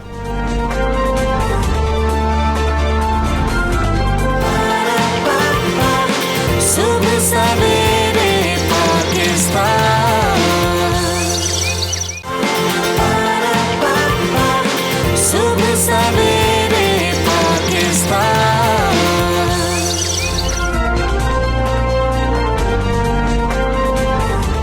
Ji, welcome back. और मैं और इकरा अभी बात कर रहे थे कि इस शोबे से वाबस्ता रहते हुए कुछ ऐसी ख़बरें हैं जो हमें ब्रेक करनी पड़ती हैं, आप तक पहुंचानी होती हैं, जो हमारा दिल ना ही एक्सेप्ट कर रहा होता है, ना हम कभी चाहते हैं कि ऐसी ख़बरें हम आप तक पहुंचाएं। 5 बरस पहले एक ऐसा ही वाक़या हुआ, रमज़ानुल मुबारक था, और ऐसी ख़बर हम जितने भी लोग आप स्क्रीन पे देखते हैं उनको ये ख़बर आप तक पहुंचानी पड़ी, और बड़े भारी दिल के साथ हमने ये ख़बर आप तक पहुंचाई थी। और आज 5 साल हो गए, लगता है कल की बात है। मारूफ कव्वाल अमजद साबरी साहब को दुनिया फ़ानी से गए हुए, हमें छोड़ के गए हुए 5 बरस बीत गए। बिल्कुल हमजा ऐसी है, लेकिन उनकी सहर तारी करने वाली आवाज़ जो है वो आज भी मद्दाह नहीं भूलें, ना भूल सकते हैं। मारूफ कव्वाल घराने में आंख खोलने वाले अमजद साबरी साहब को कव्वाली का ज़ौक़ व शौक़ विरसे में ही मिला था। बिल्कुल ऐसे ही है। और फ़न कव्वाली की बात की जाए तो वो उसकी तारीख़ मुकम्मल नहीं हो सकती अगर हम अमजद साबरी साहब का उसमें नाम ना। अमजद साबरी साहब के साहिबजादे मुजद्दिद अमजद साबरी हमारे साथ स्टूडियोज़ में मौजूद हैं। पहले तो अस्सलाम वालेकुम, वेलकम मुजद्दिद, कैसे हैं आप? खैरियत से हैं? लगा आप कैसे हैं? बिल्कुल ठीक। 5 साल बीत गए, लगता है ऐसा है कि कल का वाक़या हमारे लिए। आप बेटे हैं उनके, आप जिस कैफियत में है वो हम समझ सकते हैं, लेकिन आपको यहाँ पर देख के ना एक हौसला हुआ, एक जो है इत्मीनान हुआ कि जैसे अमजद भाई जो है ना वो स्टूडियो में मौजूद हैं। आपको देख के बिल्कुल वैसे ही आपकी अपीयरेंस लग रही है। बस ये मेरे बुज़ुर्गों की दुआओं का असर है। और मैं बताता चलूँ कि कल 21 जून को मेरे जो साबरी ब्रदर्स थे उनकी सबसे छोटे भाई, उनका भी इंतकाल हो गया। बिल्कुल। जो आखिरी भाई साबरी ब्रदर्स के बच्चे थे उनका कल इंतकाल हो गया। ये भी खबर, तो व्यूअर से भी मैं गुजारिश करूंगा कि उनकी मग़फ़िरत के लिए दुआ कीजिए। बिल्कुल, अल्लाह उनके दर्जात बुलंद करें। अच्छा मुजद्दिद, प्लान नहीं था कि फ़न कव्वाली जो है उसको आगे लेकर चलना है, लेकिन वालिद साहब के जाने के बाद ज़िम्मेदारी जो है वो पूरी आपके कंधों पर आ गई। तो किस तरीके से इस बोझ को उठा रहे हैं? लेके चल रहे हैं। बोझ काफ़ी डिफ़िकल्ट है, क्योंकि पढ़ाई भी मैनेज करनी पड़ती है, फिर प्रैक्टिस अलग मैनेज करती है, और कोई इवेंट वगैरह फिर अलग मैनेज करना पड़ता है। तो 3 चीज़ों को एक साथ लेके चलना बहुत मुश्किल है, लेकिन ये कि टाइम मैनेजमेंट का खेल है सारा। आपने हर चीज़ को एक इक्वल टाइम देना है। और बाकी अल्लाह ताला का बहुत फजल व करम है कि मुझे वालिद साहब और मेरे दादा की वजह से मुझे लोग बुलाते हैं, सुनते हैं, मोहब्बत करते हैं। और बाकी अल्लाह ताला हमें और हिम्मत दे कि हम और आगे लेके चल सकें इस काम को। आमीन। और हम मुजद्दिद से कुछ सुनना चाहेंगे कि जो अपने वालिद साहब जब पढ़ते थे आपको सबसे ज़्यादा पसंद कलाम था, वहाँ से आगाज़ करते हैं, हमें कुछ सुना दें। जैसे कि आपने भी कहा था कि बर्द जोली दो इंच, मैं चंद अशार सुनाना चाहूँगा आपको बर्द जोली के। बर्द झोली मेरी या मोहम्मद, लौट कर मैं न जाऊँगा खाली। बर्द झोली मेरी या मोहम्मद, लौट कर मैं न जाऊँगा खाली। भर दो झोली मेरी या मोहम्मद, लौट कर मैं न जाऊँगा खाली। उसकी किस्मत का चमका सितारा, उसकी किस्मत का चमका सितारा, जिस पे नजर करम तुमने डाली। भर दो झोली मेरी या मोहम्मद, लौट कर मैं न जाऊँगा खाली। कुछ नवासों का सदका अता हो, कुछ नवासों का सदका अता हो, जिसने सजदे में गर्दन कटाली। जिंदगी बख्श दी बंदगी को, आबरू ने हक की बचा ली हो, आबरू ने हक की बचा ली। वो मोहम्मद का प्यारा नवासा, वो मोहम्मद का प्यारा नवासा, जिसने सजदे में गर्दन कटाली। और काश पूर्णम दया रे नबी में, जीत जी हो बुलावा किसी दिन। इस शेर पे आमीन कहिएगा। काश पूर्णम दया रे नबी में, जीत जी हो बुलावा किसी दिन। हाल गम मुस्तफ़ा को सुनाऊं, हाल गम मुस्तफ़ा को सुनाऊं, थाम कर उनके रोज़े की जाली। बर्द झोली मेरी या मोहम्मद, लौट कर मैं न जाऊँगा खाली। बात है जी, माशाल्लाह। मुजद्दिद, कैसा लगता है जब फरमाइश करते हैं कि जी कि हमने आपके वालिद साहब से, अमजद भाई से, जी हमने ये चीज़ सुनी थी, हमने तो तुमसे ये चीज़ सुननी ही है, चाहे बिल्कुल कैसा लगता है? बहुत अच्छा लगता है कि लोग मुझे डैडी के साथ रिजेम्बलेंस देने की कोशिश करें, लेकिन मैं अभी तक उनके लेवल तक नहीं पहुंचा हूं। और लेकिन बहुत अच्छा लगता है। और अभी रिसेंटली एक हम प्रोग्राम में, एक हमें भाई मिले थे हमारे रिसेंट प्रोग्राम में, तो उन्होंने मुझे बताया कि जी ये कलाम मैंने आपके दादा के साथ पढ़ा है बैठ के, स्टेज पे बैठ के, आपके वालिद साहब के साथ पढ़ा है, और मेरे साथ भी उन्होंने उस दिन बैठ के पढ़ा। क्या बात है। तो आप कैसा फील कर रहे थे उस वक्त? उस दिन प्राउड पोता, बहुत प्राउड बेटा। यकीन करें बहुत अच्छी फीलिंग थी, बहुत प्राउड फील कर रहा था कि और यकीन करें जब तक डैडी का इंसिडेंट नहीं हुआ था तब तक मुझे नहीं लगता था कि डैडी इतने पॉपुलर है। अच्छा, मैं आपको सीरियस बात बता रहा हूँ, मुझे नहीं पता था कि आप छोटे भी थे उस वक्त। अभी आप आए हैं तो इकरा ने फौरी कहा कि मुजद्दिद आपको बहुत बड़े हो गए। मैंने मुजद्दिद को तभी देखा था तो मैंने इसलिए कहा, मैंने कहा माशाल्लाह ये तो बहुत बड़ा हो गया। तो मैंने मुझे हम लोग को घर में हम लोग को इतना लगता ही नहीं था कि यार डैडी इतने मशहूर है, लेकिन फिर जब उनके इंसिडेंट के बाद लोगों ने हमें बुलाया, फिर मैंने उनके ट्वीट्स वगैरह देखी, सारे वो सब रिएक्शंस वगैरह देखे, तो मैंने कहा अच्छा डैडी इतने मशहूर ना सिर्फ पाकिस्तान में बल्कि पूरी दुनिया में बिल्कुल मशहूर थे। और अच्छा, हम क्योंकि मुजद्दिद की आज बहुत ज़्यादा मसरूफियात हैं, हमने मुजद्दिद से थोड़ा सा टाइम कहा था कि हमारे लिए निकालें ताजदार हरम के 2 अशार, फिर मुजद्दिद आपकी क्योंकि मसरूफियात हैं, हम भी समझते हैं, व्यूअर्स भी समझते हैं इस बात को। किस्मत में मेरी चैन से जीना लिख दे, डूबे न कहीं मेरा सफीना लिख दे, तो जन्नत भी गवारा, जन्नत भी गवारा है मगर मेरे लिए ऐ कातिब तकदीर मदीना लिख दे, ताजदार हरम वो निगाहे करम, ताजदार हरम करम, ओ निगाहे करम, हम गरीबों के दिन भी सवर जाएंगे, ताजदार हराम। मैं कशुआ मदीने चले, दस्त साकी कौसर से पीने चले, याद रखो अगर उठ गई एक नजर वो नजर, याद रखो अगर उठ गई वो नजर, जितने खाली है सब जाम भर जाएंगे, ताजदार हराम। शुक्रिया, माशाल्लाह माशाल्लाह। आपको बहुत ज़्यादा आप कामयाबियाँ हासिल करें, अपने वालिद साहब का, अपने दादा का नाम रोशन करें, और यकीनन आपने ये फ़ैसला किया अपने वालिद साहब के इंतकाल के बाद कि मैंने इसको आगे लेकर चलना है। आप उससे पहले हमें बता रहे थे मुजद्दिद कि इन्होंने पहले कोई शौक़ नहीं था, तो अल्लाह आपको कामयाब करे कि आप अपने। और मैं अभी आपको बताता चलूँ कि अभी क्योंकि सुबह का टाइम है तो गला भी थोड़ा बंद है नॉर्मल रूटीन में, कोविड की वजह से ये बंदा सुबह भी नहीं उठता, तो कभी कभी अब उठना पड़ा है, तो आज गला भी थोड़ा बंद है। अल्हम्दुलिल्लाह इंशाल्लाह कभी आपको सकून से शाम में बैठेंगे। अच्छा, हमें मुजद्दिद का पता लगा कि मुजद्दिद अब लाहौर में है, तो मुजद्दिद को दोबारा बुलाएंगे, बाकायदा आपको जो है ना हम सुनाएंगे। मुजद्दिद बहुत शुक्रिया, आप हमारे प्रोग्राम में आए और आपने जो है अपने वालिद साहब की जो हम उनको याद कर रहे थे उसमें आप भी शामिल हुए, बहुत शुक्रिया।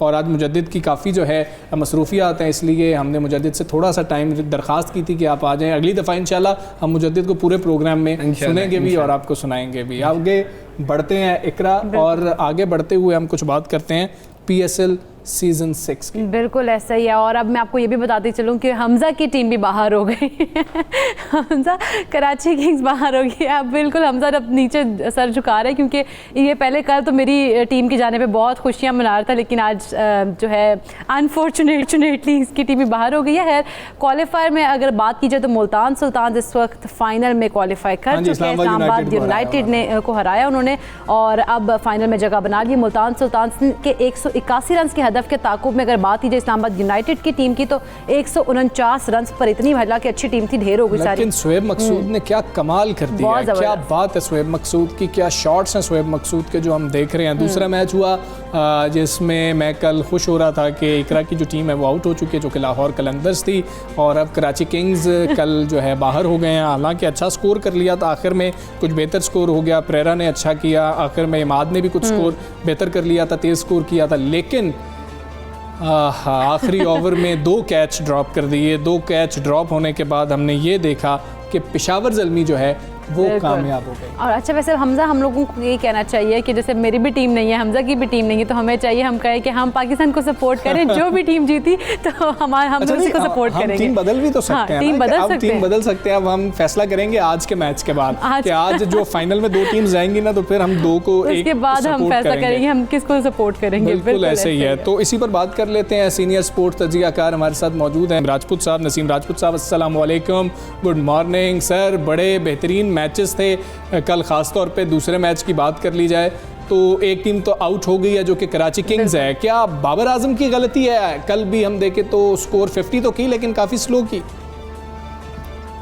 बिल्कुल, ये बहुत ही इम्पोर्टेंट है हमजा। अगर हम देख लेते हैं तो आपको रन्स तो करना पड़ेंगे। देखिए, मैच अगर ज़्यादा ही निकाल के गए तो फिर उनकी जो बर्फ रफ्तार 70+ रन की थी, उसी ने फर्क डाला मैच में। दुरुस्त बात। आपको टॉप ऑर्डर से तेज रन्स करना होंगे। अगर आप अच्छा स्टार्ट देने में कामयाब हो जाते हैं तो ही फर्क पड़ता है। आप पिछला मैच भी अगर उठा के देखेंगे तो सुहेब मकसूद ने, इसके बावजूद कि रिजवान भी आउट हो गए थे, शान मसूद और दूसरों की विकेट एक ही ओवर में शादाब ने ली थी, वो अपने स्टाइल से नहीं हटे थे, वो अपना गेम खेलते गए थे, और उसका सपोर्ट फिर एंड में जाने के बाद खुशदिल शाह ने हासिल की। हाँ जी। तो आपको एक अच्छा स्टार्ट, एक अच्छा रिदम दरकार होता है, जो रिदम एटलीस्ट बाबर आजम नहीं दे सके थे अपनी टीम को, लेकिन इसके बावजूद भी लड़ती हुई टीम दिखाई दी थी। लेकिन ज़ाज़ई जिस तरीके की बैटिंग करके गए, मैच निकाल के चले गए। जी बिल्कुल, वो मैच निकाल के चले गए हमला। जी अच्छा, नसीम राजपूत साहब, आज कौन सी टीम को आगे जाता देख रहे हैं, इस्लामाबाद यूनाइटेड या फिर पेशावर की? इस्लामाबाद यूनाइटेड जिस तरह से कल हारी है, तो आज आप पोजीशन किसकी बेहतर देखते हैं? देखिए, प्ले ऑफ से पहले इस्लामाबाद यूनाइटेड सबसे ज्यादा तगड़ी टीम लगी। हाँ जी, नाकाबिले शिकस्त। वो ऐसा लग रहा था कि उनकी जिस तरह की बैटिंग ऑर्डर, टॉप ऑर्डर, उनके जो ओपनर्स थे, ख्वाजा के साथ मनरो ओपन कर रहे थे, आसिफ इफ्तिखार बहुत अच्छी फॉर्म में आ गए। हाँ जी बिल्कुल। लेकिन कल जिस तरीके से इन्होंने विकेट्स गंवाई हैं, सिवाय ख्वाजा के कोई दूसरा लड़ता हुआ दिखाई नहीं दिया। आसिफ किस अंदाज से आउट हुए, बड़ी कैजुअल वे में आउट हुए कि आप पहले से ही बाहर निकल गए, अभी बॉल गिरा ही नहीं है, या रनिंग बिटवीन द विकेट आप इस तरीके की देखते कि वो डायरेक्ट थ्रो अगर लग जाती तो बहुत जल्दी टीम आउट हो जाती।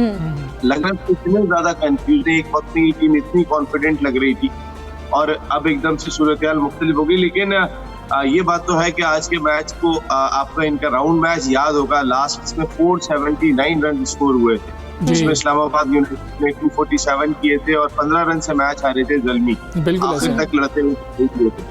वो मैच ऑफ द इवेंट था अगर आप सही से देखें, हालांकि 15 रन का फर्क बहुत बड़ा फर्क है हमजा, लेकिन मैच ऑफ द इवेंट था, तो उसका रिप्ले आज सब एक्सपेक्ट कर रहे हैं, लेकिन आई डोंट थिंक वो रिप्ले होगा। मेरी अपनी जाती राय में कल जिस अंदाज से इस्लामाबाद यूनाइटेड को शिकस्त हुई है, उसके बाद उनके लिए जो है वो शायद डिफिकल्ट होगा, और मुझे ऐसा लगता है कि पेशावर ज़ल्मी की टीम आज इस्लामाबाद यूनाइटेड को शिकस्त देके फाइनल में पहुंचेगी और might be we will see a new champion like Multan Sultan. क्या बात है। अच्छा ये भी बताइएगा नसीम राजपूत साहब, आपने ऐसे कौन से खिलाड़ी देखे हैं जो T20 वर्ल्ड कप का हिस्सा लाजमी तौर पर होने चाहिए? अब मिसबाहुल हक साहब को भी सोचना चाहिए, मोहम्मद वसीम को भी सोचना चाहिए कि ये वो खिलाड़ी हैं जिनको शामिल किया जा सकता है, जैसे हम शुएब की बात कर रहे हैं, शुएब मलिक की बात कर रहे हैं।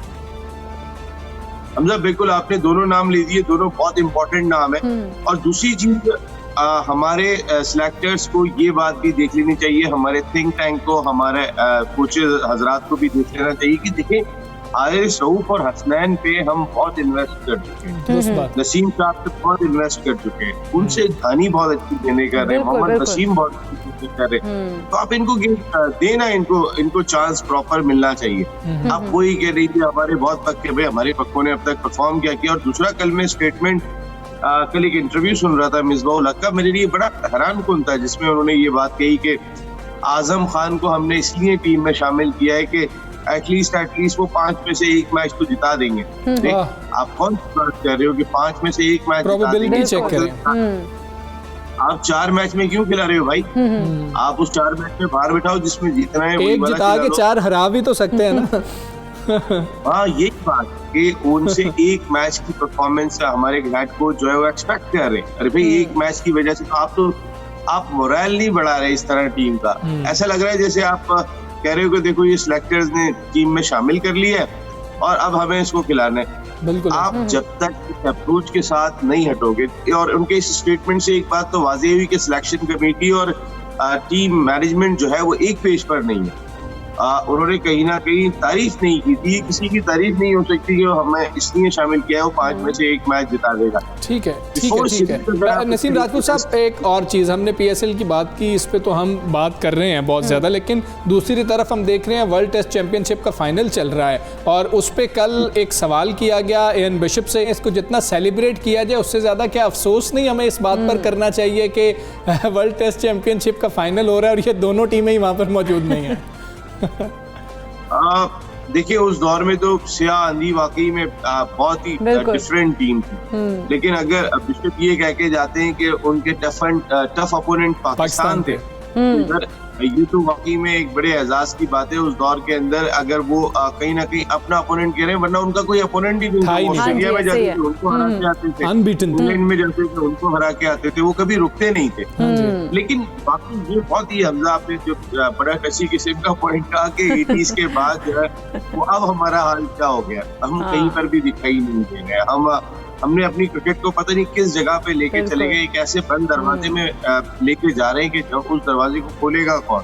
देखिए आपके सामने एग्जांपल मौजूद है, वर्ल्ड टेस्ट चैंपियनशिप का फाइनल इंडिया और न्यूजीलैंड के दरमियान हो रहा है और ये दोनों टीमें जो है वो उस वक्त इतनी मजबूत नहीं हुआ करती थी। उस वक्त पैसा नहीं था खेल के अंदर, जब पैसा नहीं था खेल के अंदर तो उस वक्त आप मोरल के लिए लड़ते थे, आप प्राइड के लिए लड़ते थे। अच्छा नसीम राजपूत साहब, आखिर में क्योंकि सिर्फ 1 मिनट रह गया है कि हम देखते हैं PCB बेहतर फैसले नहीं कर रहा, हम तनकीद करते हैं, ICC कितने बेहतर फैसले करता है। वर्ल्ड टेस्ट चैंपियनशिप का फाइनल इंग्लैंड में रख लिया गया, बारिश ही हो जा रही है वहाँ पर। अरे यार वर्ल्ड टेस्ट चैंपियनशिप पाकिस्तान और इंडिया के बगैर कैसे मुमकिन होगी? देखिए ना आईसीसी अगर चले, ये तो बात की बात है, इंग्लैंड में रखा है।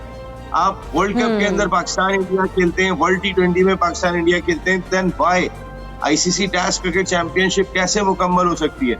अच्छा, इंग्लैंड में फाइनल रखने की वजह कोविड-19 की सूरत हाल थी, लेकिन इट इज मच कि इसमें वो दोनों के लिए ऑप्शन रखा था उन्होंने। अगर इमारात की कंडीशन में वो फाइनल खेलते तो वो कंडीशन इंडिया को ज्यादा सूट कर जाती है। तो इंटरनेशनल क्रिकेट को ये देखना पड़ा था, लेकिन यार सारा मजा किरकिरा हो गया, सारा मजा किरकिरा हो गया। नसीम राजवी साहब बहुत शुक्रिया आपका। यही है कि वर्ल्ड टेस्ट चैंपियनशिप का फाइनल देखने को ही नहीं मिल रहा है। खैर आज का मैच बड़ा इंपॉर्टेंट है, देखते हैं कौन जीतता है। मुझे और इकरा को इजाजत दीजिए, अल्लाह हाफ़िज़।